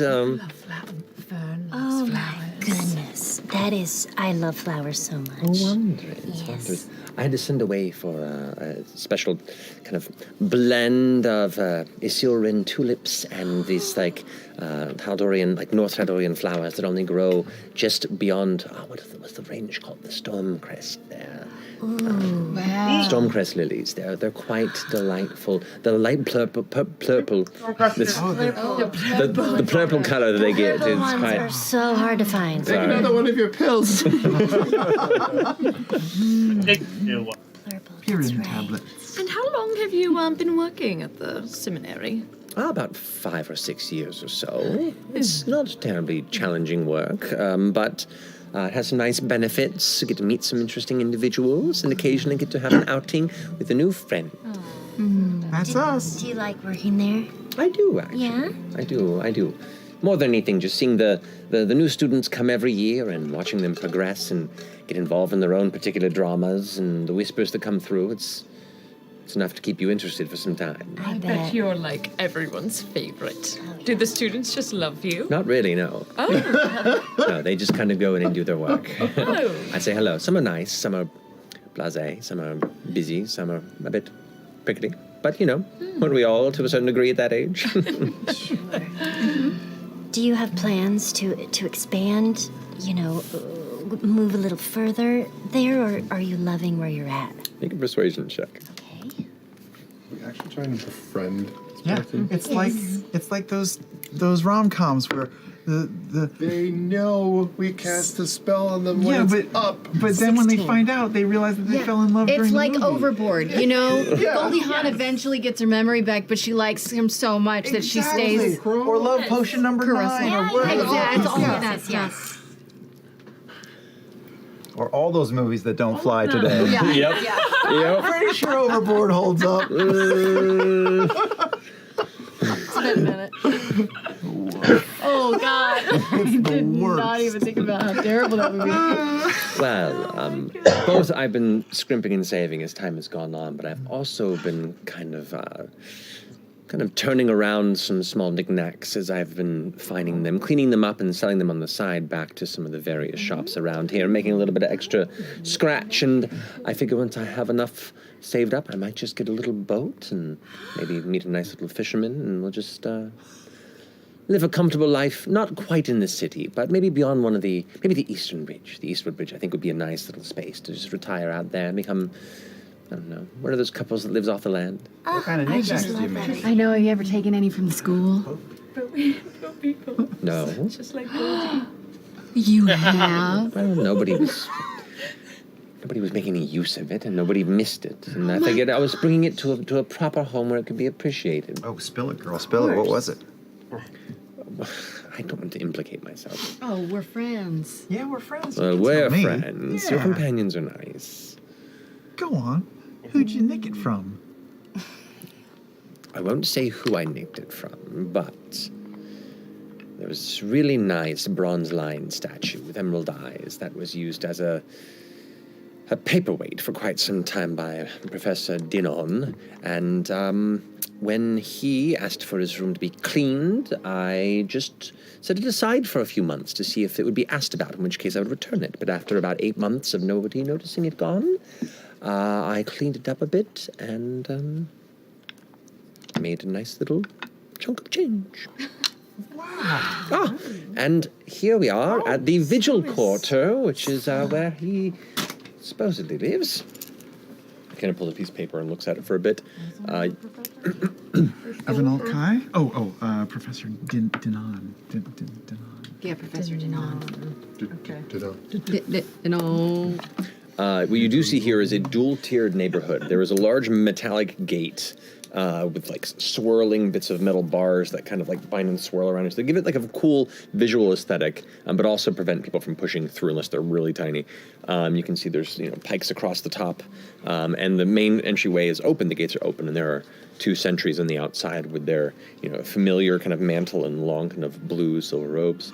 You can see the 2 tiers there. There is like a lower neighborhood and then a higher neighborhood kind of up further on the hill, and there are a few switchback staircases that lead from top to bottom. She goes, I do believe he's the lower neighborhood here. Follow me. And continues to walk you within. The sentries kind of glance over and just kind of take note of you all as you enter the neighborhood. And here then you can see it's a mingling mix of quaint homes and occasionally a larger estate that kind of sticks out a bit, but that adds kind of a varied skyline to this quarter of the city against the surrounding, looks to be a towering library, and across the way that rose marble amphitheater. But eventually following her through these different buildings, these kind of winding roads that seem to be made more to create a winding, whimsical feel as you pass through the neighborhood, as opposed to just an easy-to-follow lattice work of streets and street corners. You do come to this medium-sized 2-story cottage of black and gray marbled wood that seems to have been gathered from the jungle not far from where you are. You recognize elements of the wood patterns and the staining in it, and towards the base, this kind of variation in texture of that smooth, black, almost exterior secondary bark that you can see has risen up in places and has been shaved down to almost like smooth into the rest of its look. You see the area. I mean, the house itself, it's framed and well-groomed ivy. Seems like it's well kept. It looks like it's a somewhat affluent-looking building, but nowhere near on the scale of some of the larger estates that you've passed by as you get here. The extravagance is definitely downplayed amongst the other homesteads. Definitely nowhere near as nice as like the Lucian Spire of Drusar. But, as you get closer to it, the kind of small perimeter gate, it also is proportionally probably for one of the smaller folk. Probably more comfortable for you. The size of the building, for it being 2-story, it's not like super tiny, but even the front door probably comes up to about the nose of Fern.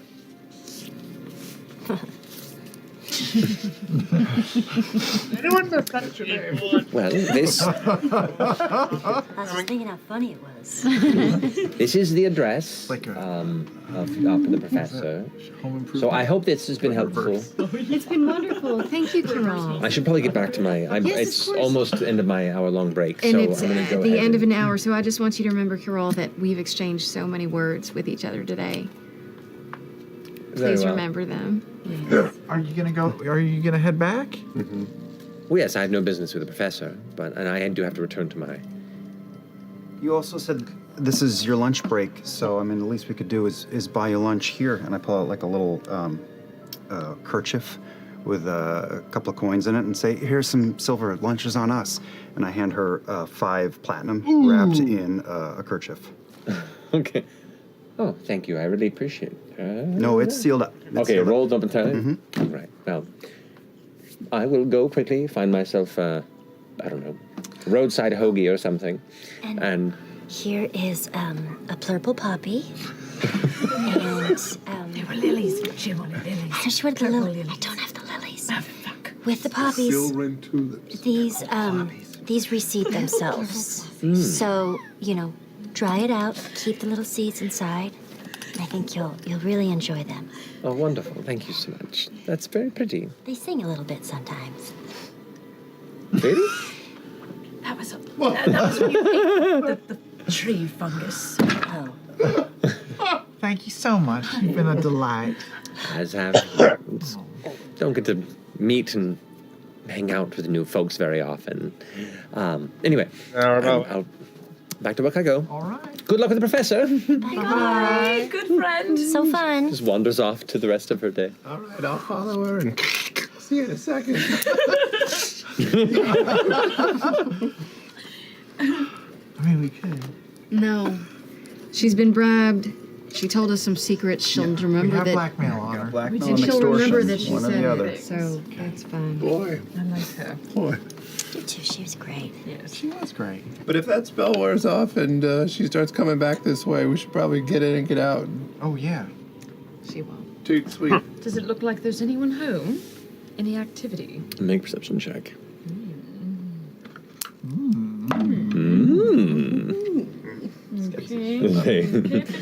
Natural 15. Natural 10. 10. Right in the middle. Perfectly average.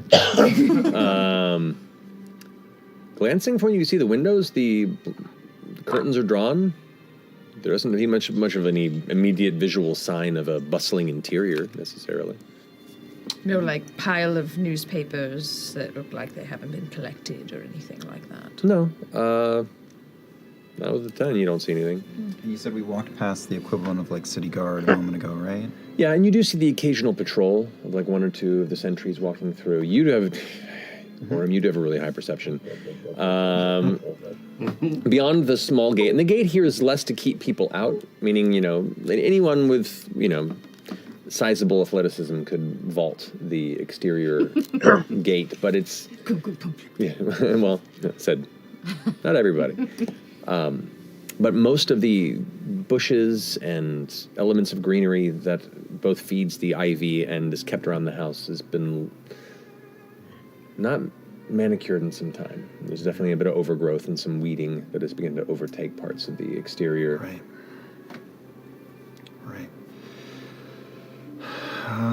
Do we even bother knocking?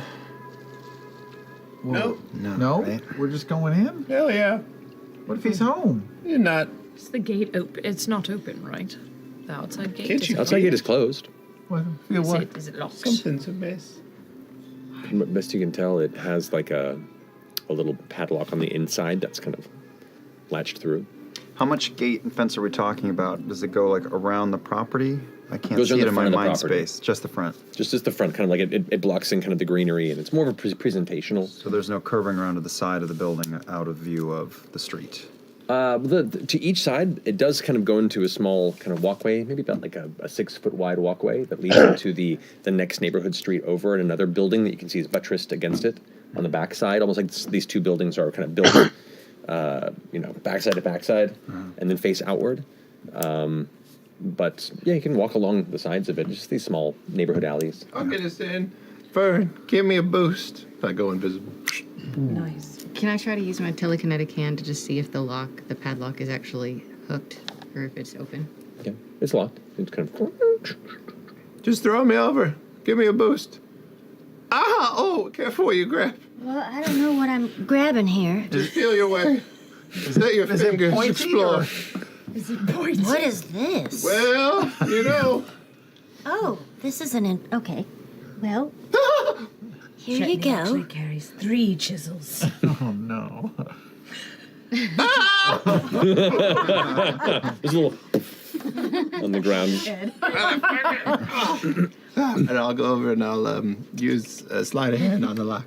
Any Go for it. guards watching? Keeping a close sentry-like eye as always. You wait until there are no sentries within eye or earshot. So 29. 29, easily enough. This is not a complicated padlock, and you're like, oh, this is child's play. Opens up in 5 seconds. I'll just kind of crack the door. Okay, go in. Good job. We're good. Okay, we're going in? Yeah, at least inside the gate, so we're out of vision. Go, go, go, go. Once we're inside the yard, Is the gate like... Bars or I solid? just pictured it was like metal bars. It but is. Yeah. So once we're through the gate, We everybody should will keep still going. see us. Yeah, you're still See us now. Sorry, I thought it was a solid surface. Once I'm over the wall, I pick the lock. Is there any dog coming to chew my face out and I'm invisible? Is there anything in the yard leading up to the building? You see a small bird bath type kind of stone installation there in the front. It's okay. It is small, and it looks like the water inside is a bit grimy. Definitely kind of has that kind of thick green moss overgrowth onto it, and the water's murky. Any windows that are accessible, or just a door in front of me? There are two windows to each side where you can see the curtains. These thick, heavy, almost gray burgundy curtains on the inside of the windows are drawn closed. You can see they're both lift windows. Ooh, yeah, I'll go over to the left one, crawl up and press my ear against the... Is there a glass pane? It is glass pane. Can I press my ear, hear anything inside? Perception check. Okay. 9. Oh, but I'm using my... Wolf senses? Yeah, can I use my crazy senses to roll with You do have advantage? good hearing. Sure, go ahead and roll it. 9. No. Sorry, that's 11. 11, okay. Don't really hear anything. Yeah, no problem. Can I try and lift the window? You do. It's locked or barred from the inside. Yeah, that makes sense. Hop off the window. I'll go over to the front door. Is there a keyhole? There is a keyhole, yes. Does the door appear to be trapped? Make an investigation check. Come on, Are bro. we sure we don't want to just knock? No, I want to go in on this person when they're getting dressed. Well, I'm just what No, if I he's mean, like we sleeping could and then we're like, just sorry, knock. we could have just We could just knock. It's true. 17. 17. You do notice the door appears to be locked. And kind of glancing through, kind of inspecting the door, you do notice that just barely peeking through the seam from where the door is pressed and locked in, there appears to be a small metal ball of some kind, almost like the edge of a bolt. Ooh. And you go ahead and take it, and as you kind of pull on it slightly, it gives, and there's a cable attached to it that vanishes behind the back, meaning the door is holding something there while it's closed. And if the door were to open, it would pull inward. Damn. I take a kick. No, I'm just kidding. That's a problem. So it's trapped. Any chimneys that you can scurry down? Are there any sort of like gutters or things that are running up the vertical side of this building? Yeah, actually. Oh shit! I say in his head, by the way. Yeah, and what you can see, it looks like a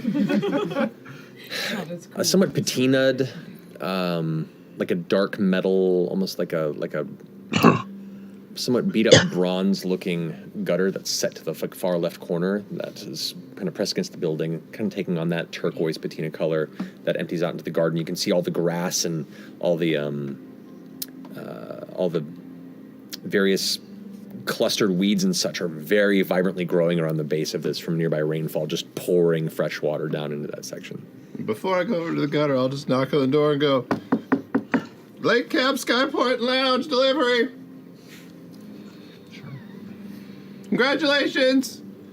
You won. Honeymoon suite. Anybody coming to the door? About a minute goes by, no response. Okay, I'll go to the gutter. I'll actually go back up and tell everybody, no answer at the door. The door seems to be trapped. The windows are locked. I don't want to break anything yet. Someone try and scutter up this little drain, see if I can get up on the roof. What if Do he's you dead? want anything? Do you want any help? Orion's really good at this stuff too. Yeah, but I'm invisible. And I'm making sure that we don't get he's our lookout. brought in by the guards. Yeah. I can see. Oh, yeah, do it. Do what? I reached down to Orem. I look. Is anybody looking at us? Not at the moment. You're invisible. Oh. Go with you. And for the rest of us, we should, because people can still see us in the front yard, right? Where'd Aram go? He's fine. We should just act like we're groundskeepers or something. I'm gonna start like Great idea. mowing the lawn with my wheel. Go over and kick Fern in the shin. Ow! Yeah, Orem runs and just leaps and catches on the drain and then just backwards somersaults up. Oh, the same thing that happened to Orem is what happened to Ashton. In your head, you hear. Just make sure Chet can get up too. I thought he went up. I'm going behind. The fucking bird. I'm not teasing you. I can't see shit. I hear like, this. I'm like, fucking young blood piece of shit. Chad, I'm dangling invisible rope. Oh, good. Good. I'm just gathering wiping it nothing. It's right next to the drain pipe. What are y'all doing? I'm gathering leaves. We're caught in this. You really look like gardeners all Cleaning over. all the leaves. Okay. The two of you scurry up to the top, the second floor, and there is like a small balcony with looks to be a dual wooden doors with window pane set into them that are like latched from the inside. No windows, just doors. From where you're standing right now, there is no window. There is just the balcony and the double doors that open kind of outward. Got it. It's like a nice little like morning balcony for the professor. Should I check these doors? I'm gonna check these doors. Can I see if those are Can they trapped? see each other? No. Sure, investigation check.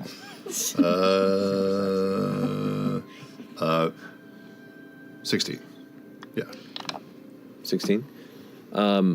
Looking through the glass past the also drawn curtains, there's just a little bit of sunlight that comes through, and you can see there's this faint little bit of silver thread that is just visible across the base of the glass on the inside that's barely visible.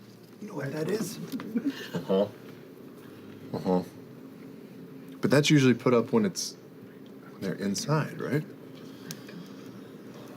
Yeah. You don't know what entrances Yeah. or exits there are to this place. Underneath, up top, in the back. Is there access to a roof from this balcony? With a little bit of sly movement, it's possible. There's a chimney. You want to go to the roof, or I can open this door? I tap on the ground. I'm gonna jump up ahead of you and lower the rope down to here. I'll pull you up. There's an invisible rope down there now.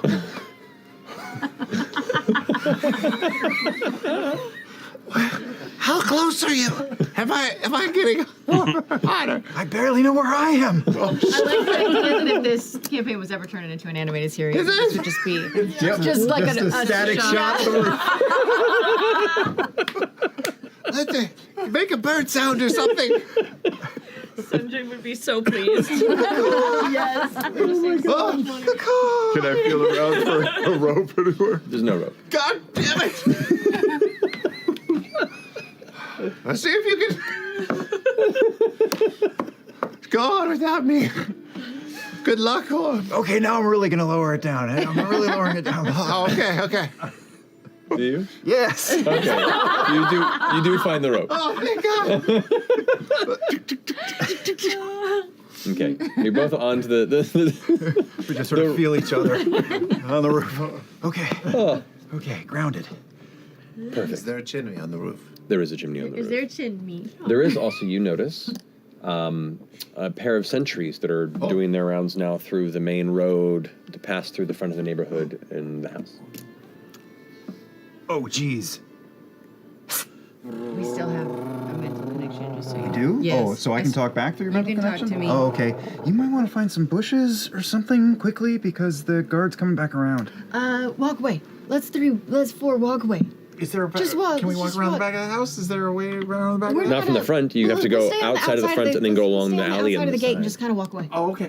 We're just people. All right. Well, our work is done, I guess. Come on, bag y'all. it Let's up just the- head I'll go on. over and hop in the chimney and start Find a shuffling park or down. something to grab Okay. some Well, I'll lunch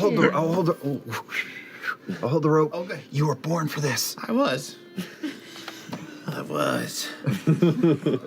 Just when I think I'm out, they pull me back in. All right, cool. gardening as we walk away. So while you're shimmying down the chimney, the rest of you are attempting to nonchalantly scatter. Yeah. We're just gonna walk as a group, just walk like we're walking down the street. I would like a group stealth and or group deception check, your choice, right now. Are you guys doing stealth or deception? Oh, we all have to do the same? Deception. I say deception. I say deception. Okay, so group deception check, We're please. just Just a robot and a dead lady and a goat lady and We're purple hair just a lady. group of people walking around. I did okay. I'm fine. 18. 18. 24. 14. 19. Okay, that's actually pretty solid.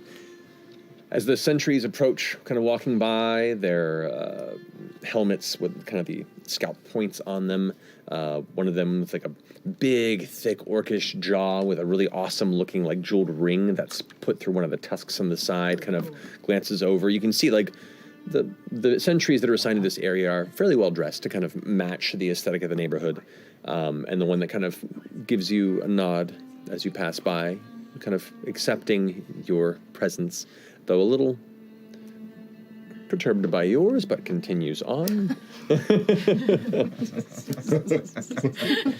haven't seen a skeleton gardener before? Are you guys still pretending to be gardeners? Why are you walking around like that? The soil is amazing. Watchtower shit. The rose bush is just the stem. Gnarled. No flowers at all. Oh my god. Some Black Hole Sun music video shit there. Yes. So weird. I was thinking about that earlier. It's a good video. With the The ice one cream who when she stared me opens her down. mouth. As he walks away. Unsettling presence. Oh, no. Okay. Oh, dear. He walks away and then stops. The other one keeps walking, kind of stops, his shoulders. He like slowly turns back around.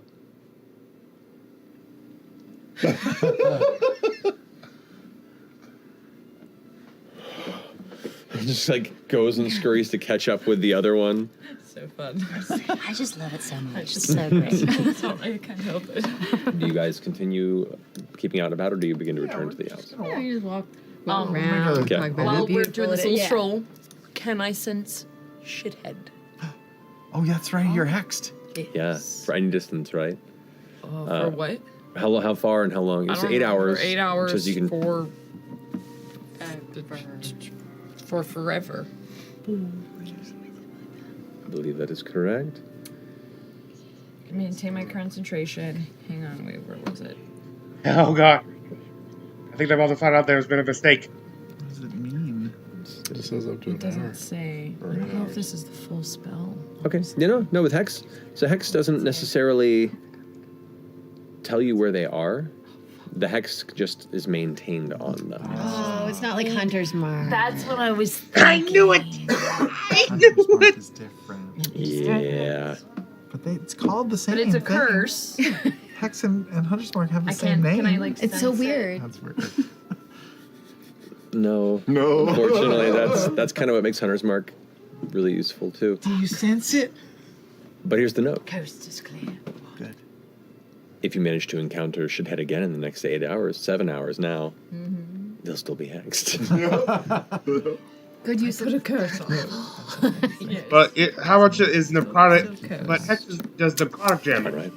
How While much? you are doing your stroll, you have shimmied down this chimney. Just go ahead and make an acrobatics check for me if you don't mind, or athletics, your choice, to try and. Athletics because Might I have have resistance. advantage. Or even straight up immunity. You have advantage if you're transformed.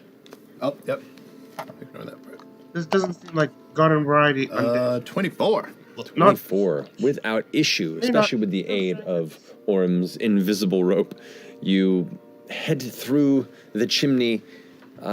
Relatively, it's a tight spot. This is a chimney designed for a small creature, so it is not like a relatively airy chimney of a normal humanoid occupant.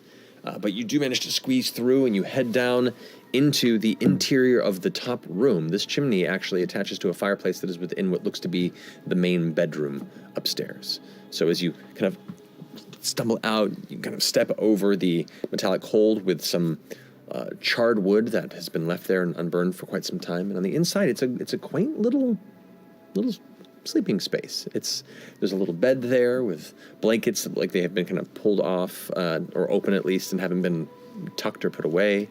There's a large armoire that is partially open, and you can see there's like a robe that's hanging off of like a wooden knob there.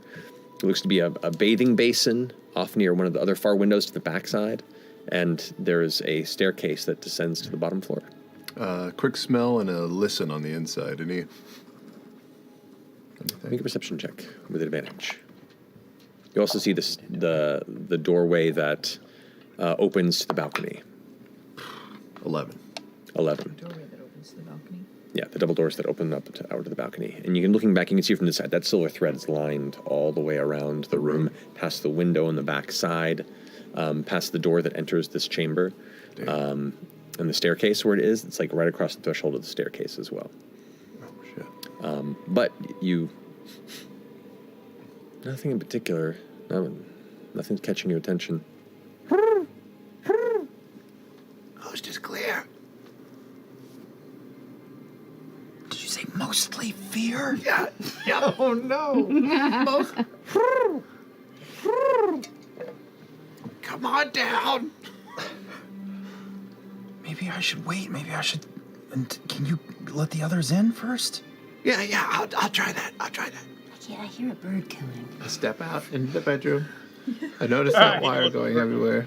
I run under your skirt. You're safe there. How does that work? Do I have to trip it, or can I step over it? I can't remember how it works. It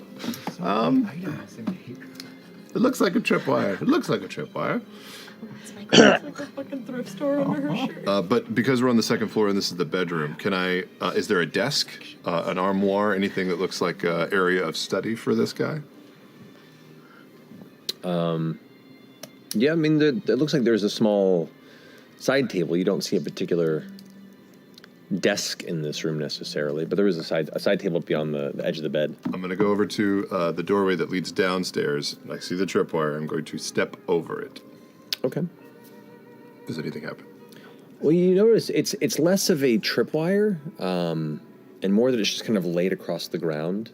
It's kind of created this perimeter around the inside of the room. That doesn't seem like a very efficient security set. Okay, I'll just go down the steps. Doop, doop, doop, doop, Okay, and you're staying up at the top. I'm perched on the top of the chimney, and I alert Imogen. What's going on? All right. Anything in the bottom floor? In the bottom floor, made on the smell. I'm going to roll again perception with advantage. 17. 17. You smell the faintest smell of sweat. Like the smell of nerves. Oh shit. Oh shit. He's terrified.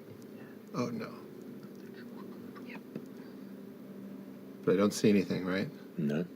You come down in this area, and this is the main kind of base entryway. You can see the front door that leads outward into the garden. You can see there is a taut cable that is kind of looped down into something that is pulled back up to the top of the ceiling. In the middle of the downstairs area from the front door? And you can see there is... Super obvious. From the inside, it's super obvious, but it looks like it's pulled back on this strong, tense point, and it's affixed to some sort of like a terracotta pot, it looks like.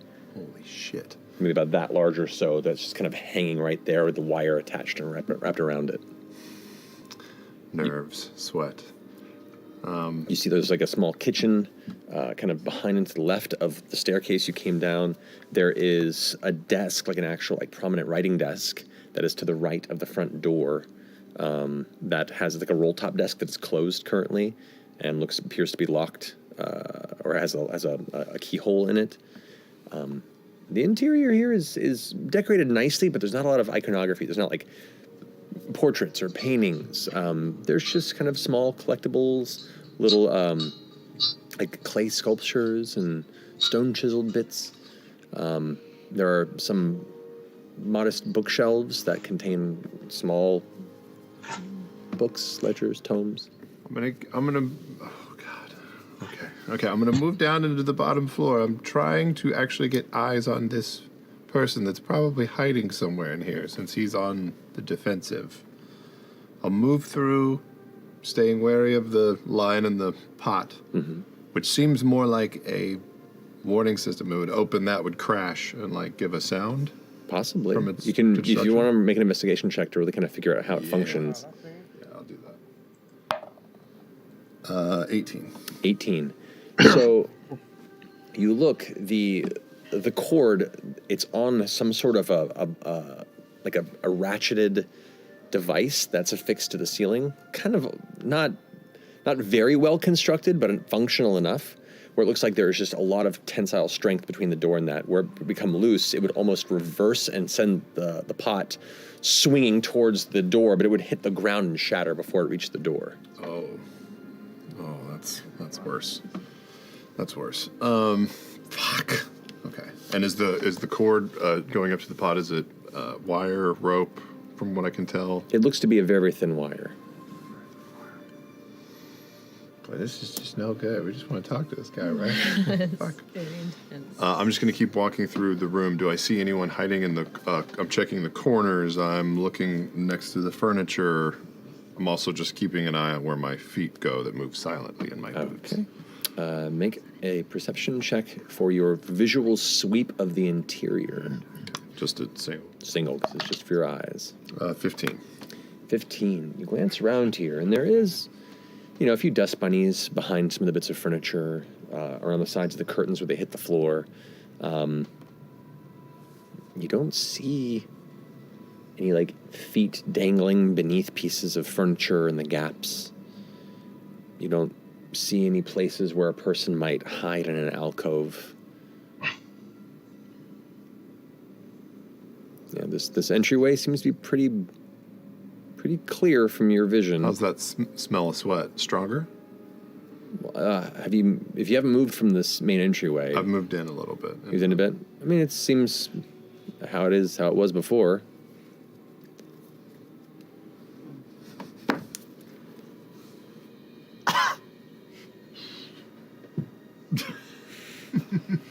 Any Russell?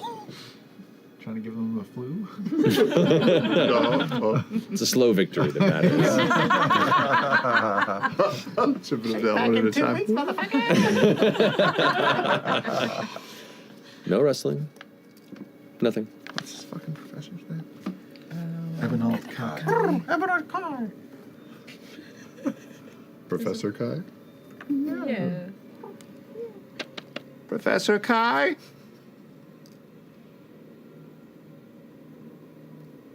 We don't mean any harm. We just want to talk.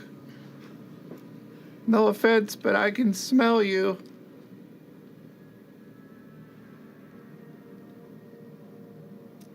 You also know that we were sent here by his friend Ro Istani.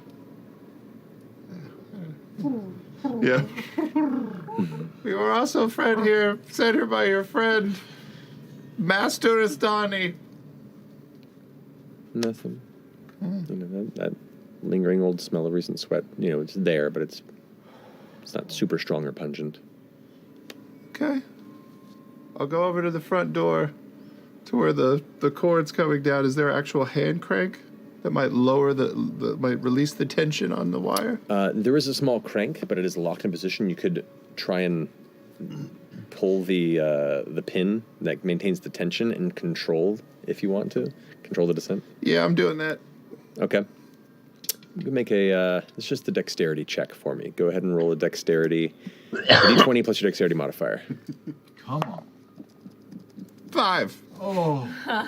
So you go, got this. You go ahead and take the pin and slowly,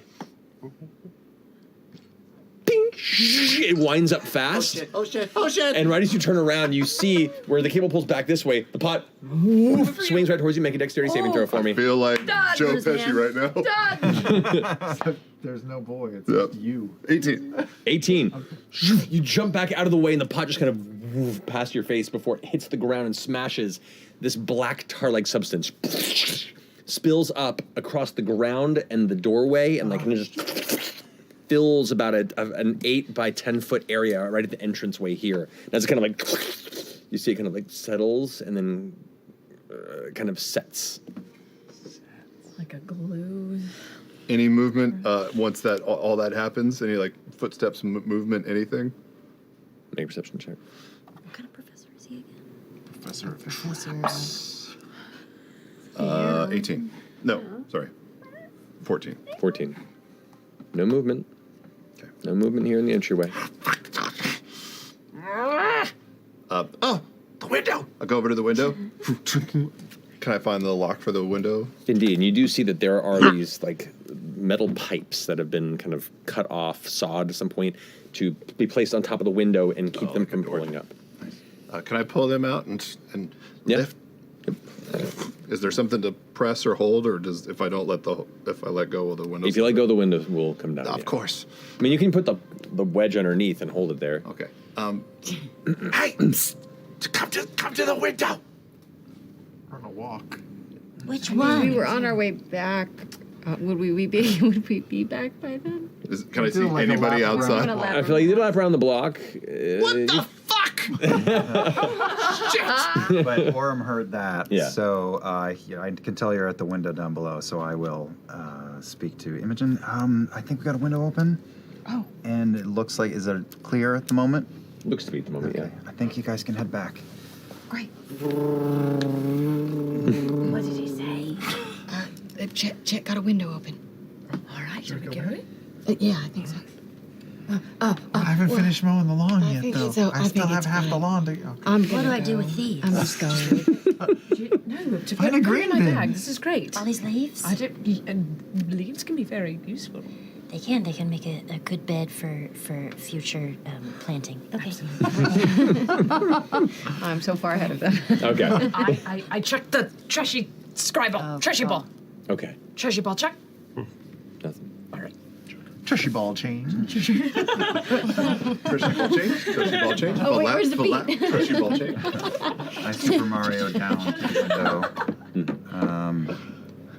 Are you here? Yeah, over here. Oh, you're right Open there. window. I have to hold it open. Okay, all right. I'll climb in. Okay. Wait, but before you go, I thought I smelled odorous body odor. Sweat. I smelled perspiration. Not your own. No, I feel like somebody's here, but I couldn't see him. Okay. I scan the room with my eagle eyes. Okay. Do I see... And is there carpet on the floor? The floor is...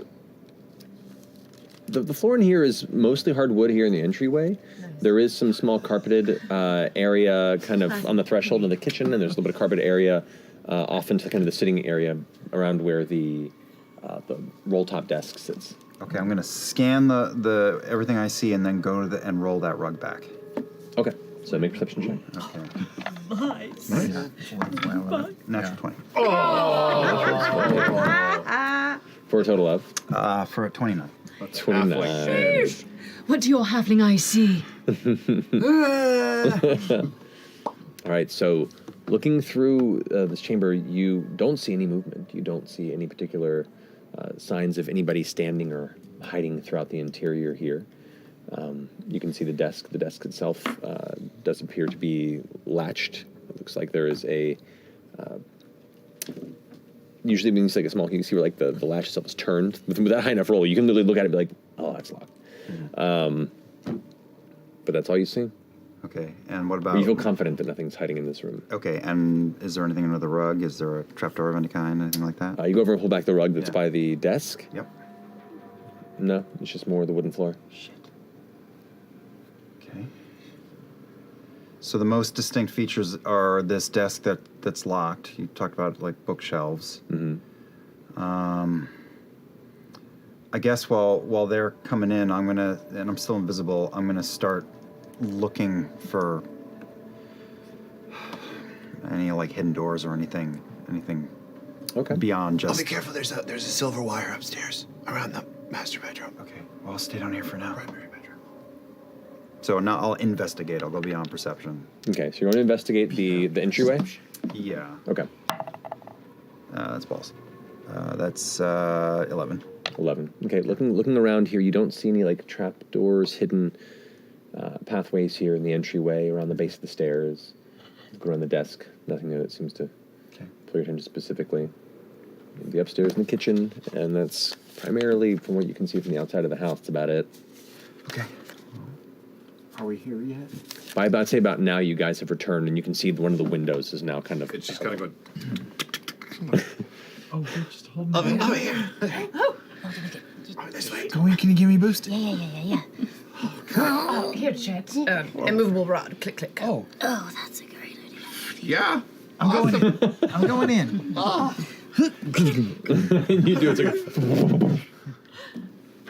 Come on in. Do you need a hand? I think we could just use a regular ass one of these metal rods sitting all over the ground to hold this window up. And you just held it the whole time. That's what you did before. No, I was holding it up. Yep. Do you need help in? No, I got it.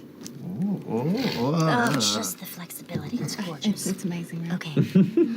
I'll just get right in. I'll go last so I can help push Fern through it. Oh no, my hips aren't fitting. Just so you know, I don't know if this is good push. It smells like I'm stuck. anxiety and sweat. We need the pooer into the house. I'll pull. Did you all hear what Chet said? It was very important. Chet said that there might be someone here. It smells like sweat. It just smells like sweat and anxiety. Oh, I'll Smells like detect thoughts. Detect thoughts? Yeah. Smell like? Can you not smell? I can't. We just learn something new about you every day. But you can taste, right? I can't taste or smell. What good is that tongue? But can you feel the grass with your feet? Oh, I do have feet. You sense the presence of two minds beneath you. Two. Who would the other one be? Wait a second. Two minds. There's a basement? Yeah, maybe there's just some way down. Chet, check that desk. Okay. Can you get that open? I'll look at how many For a drawers are on the switch desk? or 4 drawers. Four drawers. Looking underneath the lip of the desk, are there any buttons, switches, any sort of like wiring, cabling, anything? At least You get an investigation to it. If we go down there, whatever is down there has definitely heard us clomping around Oh, up here. sure. They know we're here. 17? Nothing. Looks like a basic desk. Should we? The drawers do not appear to be locked. Okay. Can I open them and just peer inside? Yep. They're mostly empty. Oh. Everything's been taken from them. Okay. But the roll top is locked? Oh, okay. Wait. I'm gonna say. You're gonna talk to them? Okay, you already talked. They know we're here. They can hear us clomping around. I'm just gonna say it's Astani, right? Ro Astani, yeah. Professor Astan. Sent us. Oh, Professor Astani sent us. What's his name? Ebenold Kai. Professor Kai. We're friendly. So who are you sending this to? I'm not sending it. If I can detect the presence of a creature, I can detect their thoughts. You can detect their thoughts. Yeah. Mm-hmm. So if Can you? But can you converse with them? no, but if I'm talking to them, You're saying that out loud. I'm to saying see that what out loud so that I can detect their Oh, thoughts I see, after I I see. say it. I see. Gotcha. You don't sense any change. You don't know if they heard you. Maybe it's way below us. I'll start. Yeah. I'm gonna start walking around and just doing my dune walk. I assist. Trying to find some hollow Yes. spots. And what about this roll top? We can't open it? No, the drawers are empty. There's nothing on the underside. But the thing's locked. Did you say it was a roll top? It is roll top, yeah. Yeah. Oh. It's locked. Oh, I'll try and pick the lock. Okay. Makes a lot of hand check. Can I Make an sense? investigation check. But can I sense any What's your thoughts from them? investigation? 31. A million. I can detect their thoughts, so I'd be able to tell. Yours is -1. Mine's +1, so let's both You roll. can't tell distance, though. Yeah, exactly. You want to assist me? All right. Any one creature you can see to detect their bit thoughts more specifically, or you can use the spell to detect the presence of creatures you can't see. So you can sense Once- they're there. And then below that, once you detect the presence of a creature in this way, you can read its thoughts for the rest of the duration. Even if you can't see it, but it must still be within range. Oh, I see. This is some D&D Beyond stuff. You need an easy gift to give your favorite this? DM this Second year? level Give him the gift of D&D Beyond. 31 on the lock picking of the /CR roll shop. Oh yeah, well done. It picks open. It like closes up at the top, and you can see kind of the tension kind of roll back and forth as it comes to rest. May need you to make a dexterity saving throw. God damn it! I didn't check if it was. I'm off my game. 11. 11. No. CRU New Year resolutions. More shopping episodes. More beloved characters. Deaths? No. Definitely not the last. I'm off my game. 11. 11. No. Perfect. Or is that Guidance. a 9? Is that a 9? That's a 9. So that's a 14. Oh, that's Okay, slightly okay. better. It's not a 6. Slightly better. 14 is not too bad. Okay. It's not enough though. Yeah.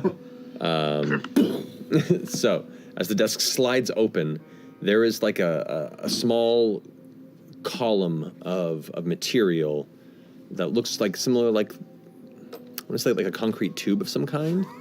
That as it pulls back, something ruptures from behind it, and you feel a warm liquid of some kind just all of a sudden splash onto your chest. Got dye bags. Fuck. That same black liquid that was near the door? No. It's jizz. No. Please don't want to just. The fact that you had to say no. I know. No. You guys not be this way. It's not too bad. Diarrhea. You take 8 points of acid damage. Shakti. As it begins to kind of burn into your skin, you all see smoke, this kind of like steam rising off of Chetney's. He turns Invisible around. Chetney. Oh, that's right, you just see steam. I think something got him. No, it's only when you attack or cast the spell. When you attack her, Are you okay? What happened? Acid? Oh gosh. Make a Constitution saving throw. Oh no. Ooh, you got get the it desk open? open. Yeah, the desk's open. Yeah. Oh, 18? 18. Okay, so the acid does not continue to burn deeper into your body. Oh my god. You okay? Yes, I'm fine. I'm sure this is the mother load. It was worth it. Is there anything in the roll top desk? It's empty. No way. I gotta feel around. Is there like a tunnel? yeah. Does it open into a tunnel? Yes. No. Oh, Is there just like thin wisps of smoke coming off of nothing in Yep. front of us? Yep. Amazing. There's no like buttons in the desk or anything that could open up something Make an else. investigation check if you'd like. Yeah. Fern and I were investigating the floor. She's Okay. assisting me. All right. 14. Okay. No, it appears to be a normal desk beyond that one interior trap, and you're getting the sense that there are elements of this household that expect incursions. There's a little aspect of it that kind of, in a weird way, reminds you, in a different but similar to like Lord Ashtaroth, but not quite as well constructed, not quite as deadly at the very least. Yeah, if they are down there just like watching the feed, Just like- I step over the door, it's like, whoom.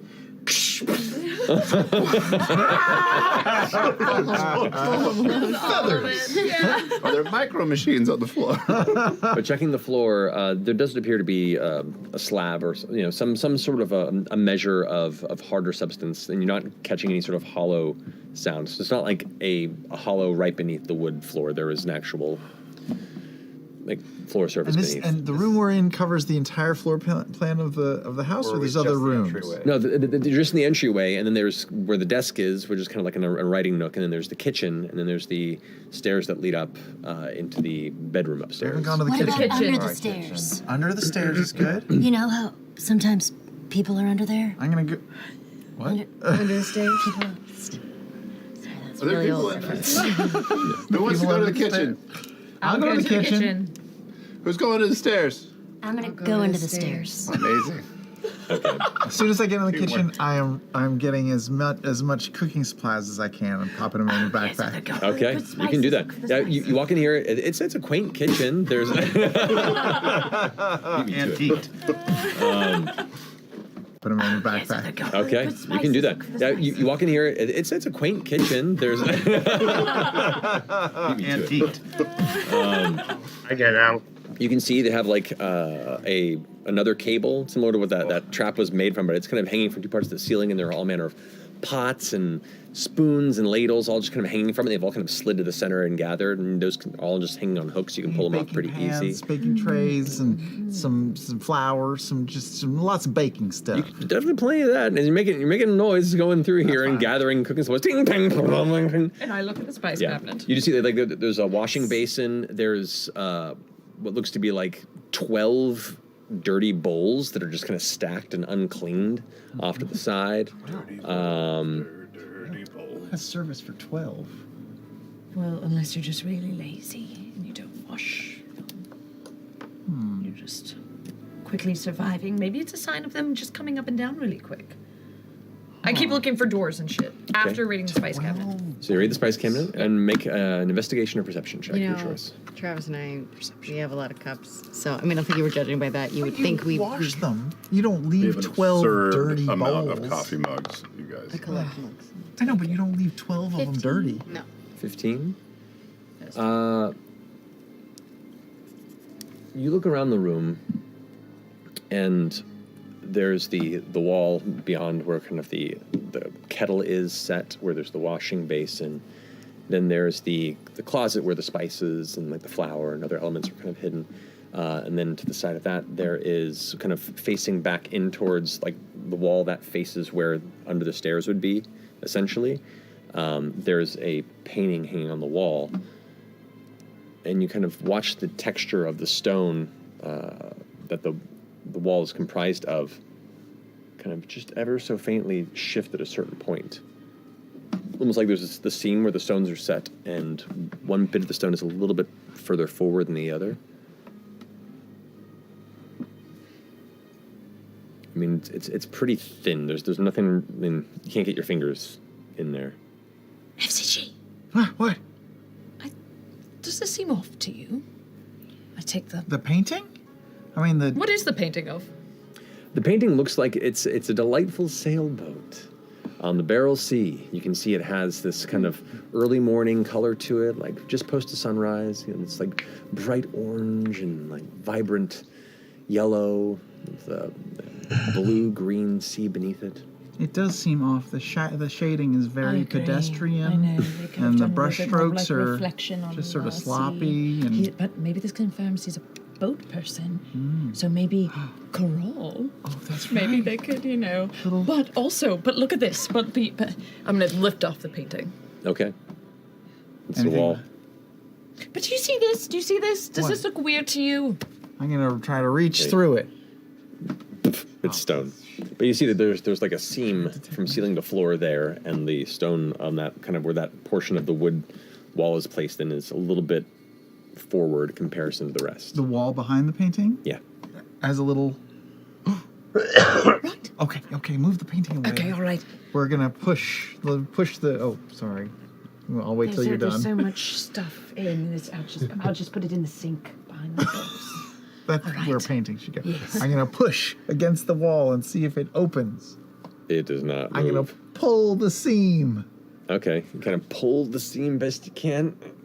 As you do, you see the base of the floor, where the wall and the floor hit.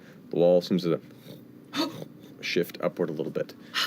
And with a few of you helping, you can get underneath it. Yes, I get and it actually pulls upward to the ceiling. It's a DeLorean. Yeah, so it's this DeLorean wall. Straight up. Yeah. As you pull it up, there is a kind of roughly hewn staircase that descends and then curves around to the right into darkness below. Wait. I'm totally silent. Check it out. Well, wait. Yeah, I go down with my Wait, is everyone here? Everybody here! They're found it. Okay. silent boots going down the step. Do I see any traps on this fucking roughly hewn staircase? Make an investigation check. Goddamn, like How many soldering flight iron or of something. stairs has Chetney fallen down? 2, 3? Steep stairs are Chet's worst 9. enemy. 9. Okay. Roll that D100. The stairs do not appear to be trapped. Oh. Orm, you go first. And I do. I'm gonna feel still around invisible. for a little Aurum and guidance. Okay, I'm gonna stealth, just so we don't catch like a 2x4 to the face. Is that an advantage because invisible? For Stealthing? stealthing? Yeah. For being seen, yes. If you're trying to be quiet, Oh, being quiet. heard Right. does not. Okay. Well. 14. All right. 14. Okay. Are you coming on my 6? Okay. That's probably, I got one hand on your shoulder. We're just two invisible guys. One of us smoking.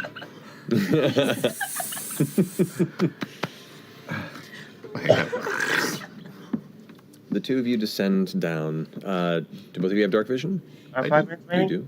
I don't think I do. All right. So you descend into a space with no light. I'm just listening. You're just listening carefully. The stairs continue and curve to the right, and there's a small opening at the bottom of the stairs that leads into a basement-like chamber that is lightless. How's that smell? You can definitely smell a stronger scent of humanoid sweat. As you step in, being as quiet as you Maybe just something new. think you can possibly be, I might skip over stuff I've already seen. a voice goes, I heard something. and something, and you watch as a skull gets like tossed from far back in the chamber. It hits the ground and rolls kind of in front of both of you before it stops to look up at you, its jaw open, and its eyes brightly flash an incredibly white, searing light. Both of you need to make Constitution saving throws for me. Oh, boy. Is this against magic? Doesn't matter. This is, yes. 19. 15. 15. You are blinded. Okay, I was blind already. Right, but now you're really blinded. Really blinded for the next minute, Okay. while you just kind of avert your gaze for just a second. At that point, the skull light seems to coalesce back inside its space as it just lies there, motionless.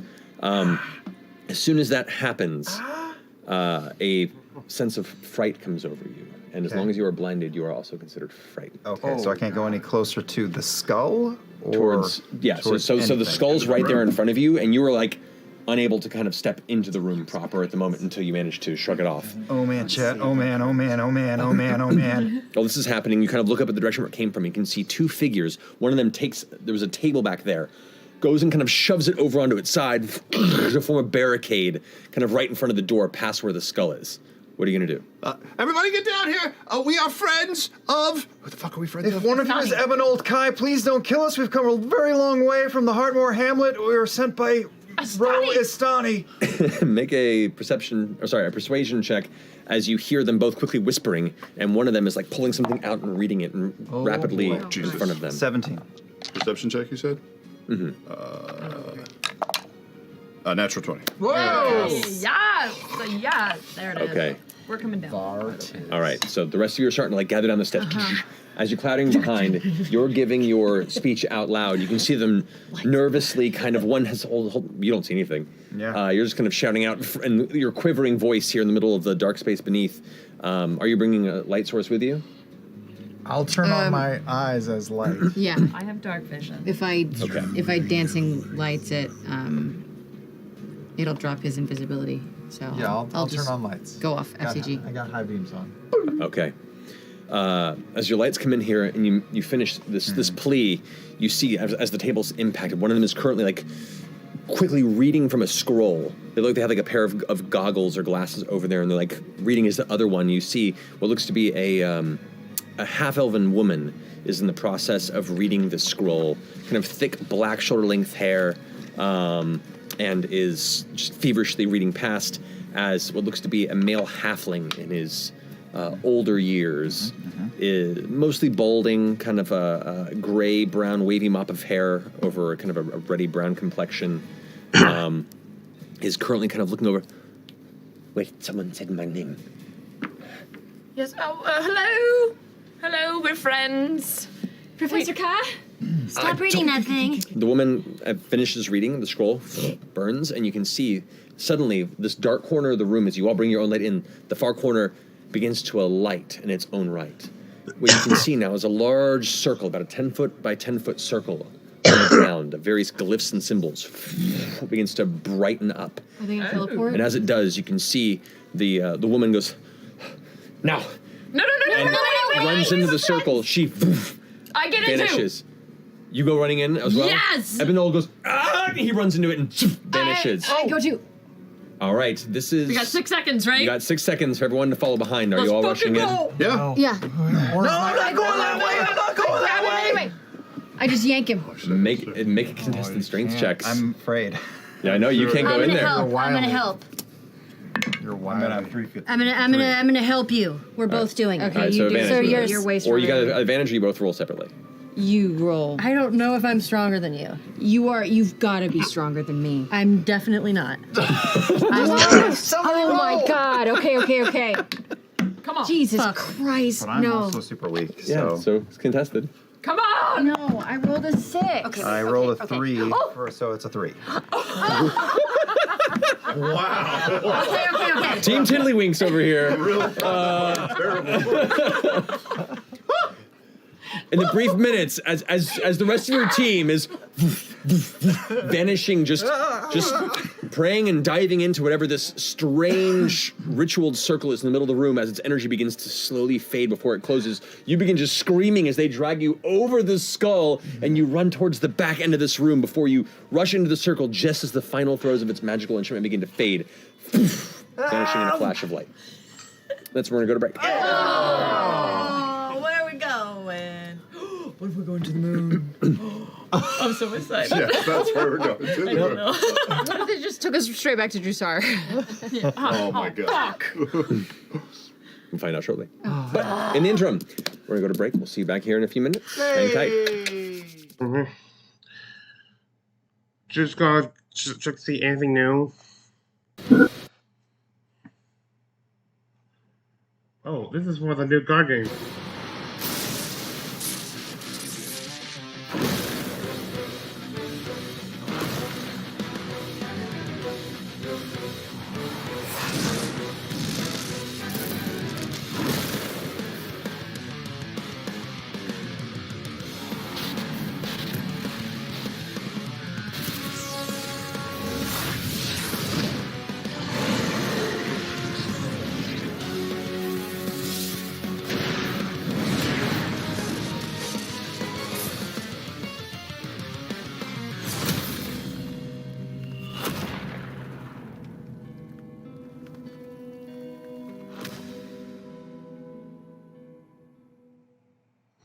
Okay. What the? Okay, Feigned. Oh my god, that's a... Is that from the first ever episode? A Fury? That's the bone thing. Oh my god, you know, well, Oh, that's what it looks like.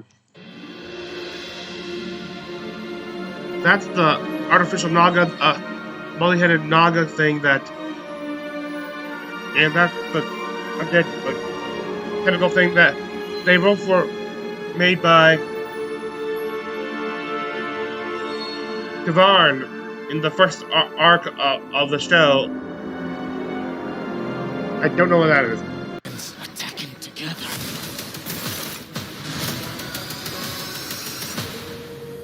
It's like the end of the world. And what exactly is the plan against 4 dragons? Fuck! Shit!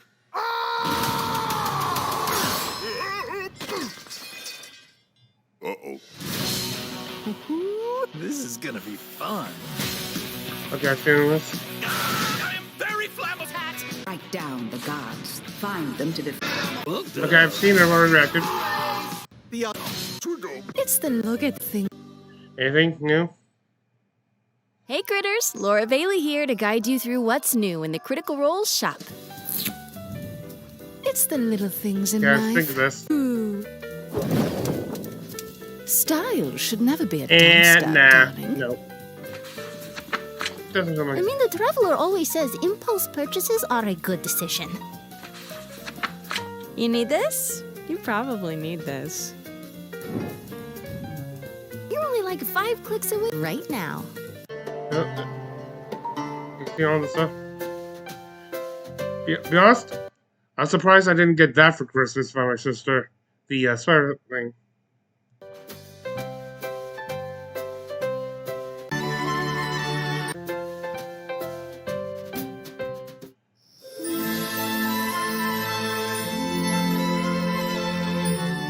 I don't think I've seen this before. Oh.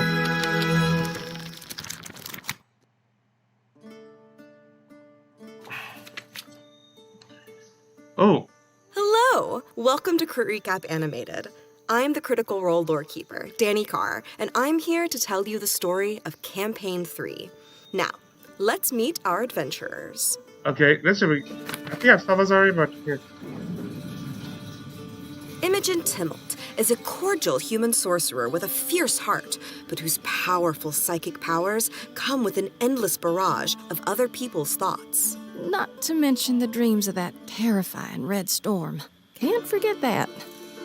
Laudna is an effervescent undead warlock sorcerer whose positive, upbeat nature contradicts with her unsettling appearance, as well as the desires of the necromancer in her head. Oh, don't forget Pate. I made him myself. These witchy friends want to research their strange powers at the Starpoint Conservatory, but find it difficult to gain access to the Elite Institute.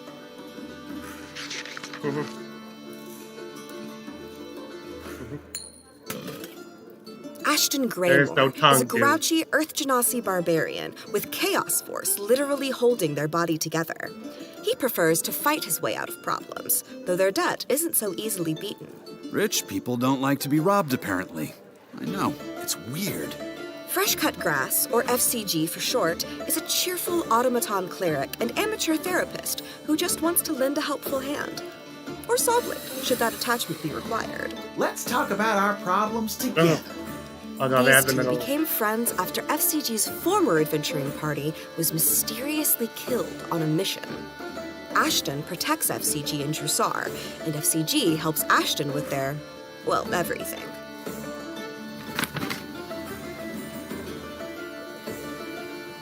Orem of the Arashari is a loyal halfling fighter and talented battle tactician who has spent the last few years soul-searching and traveling Exandria. I'm just trying to find my place in the world. Dorian Storm is a dashing Air Genasi bard who has left his nomadic royal life behind to explore the world and discover himself away from his privileged upbringing. I've got songs to sing and tales to tell, just not about myself. Fern Calloway is a puckish fawn druid from the Fey realm whose magic tends towards the fiery. Though gentle in tone, she has a penchant for mischief-making and petty larceny. No one is gonna miss a few little trinkets here and there. These three friends met in Taldore and now find themselves in Marquette on a mission to track down any trace of the assassins who once attacked Orem's home.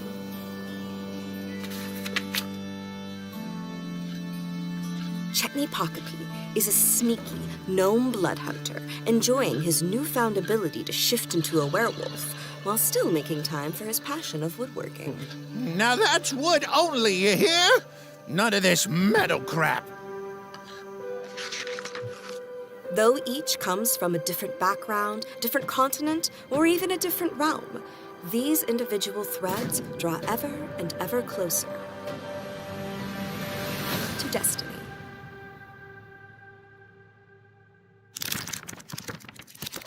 Okay. That's interesting.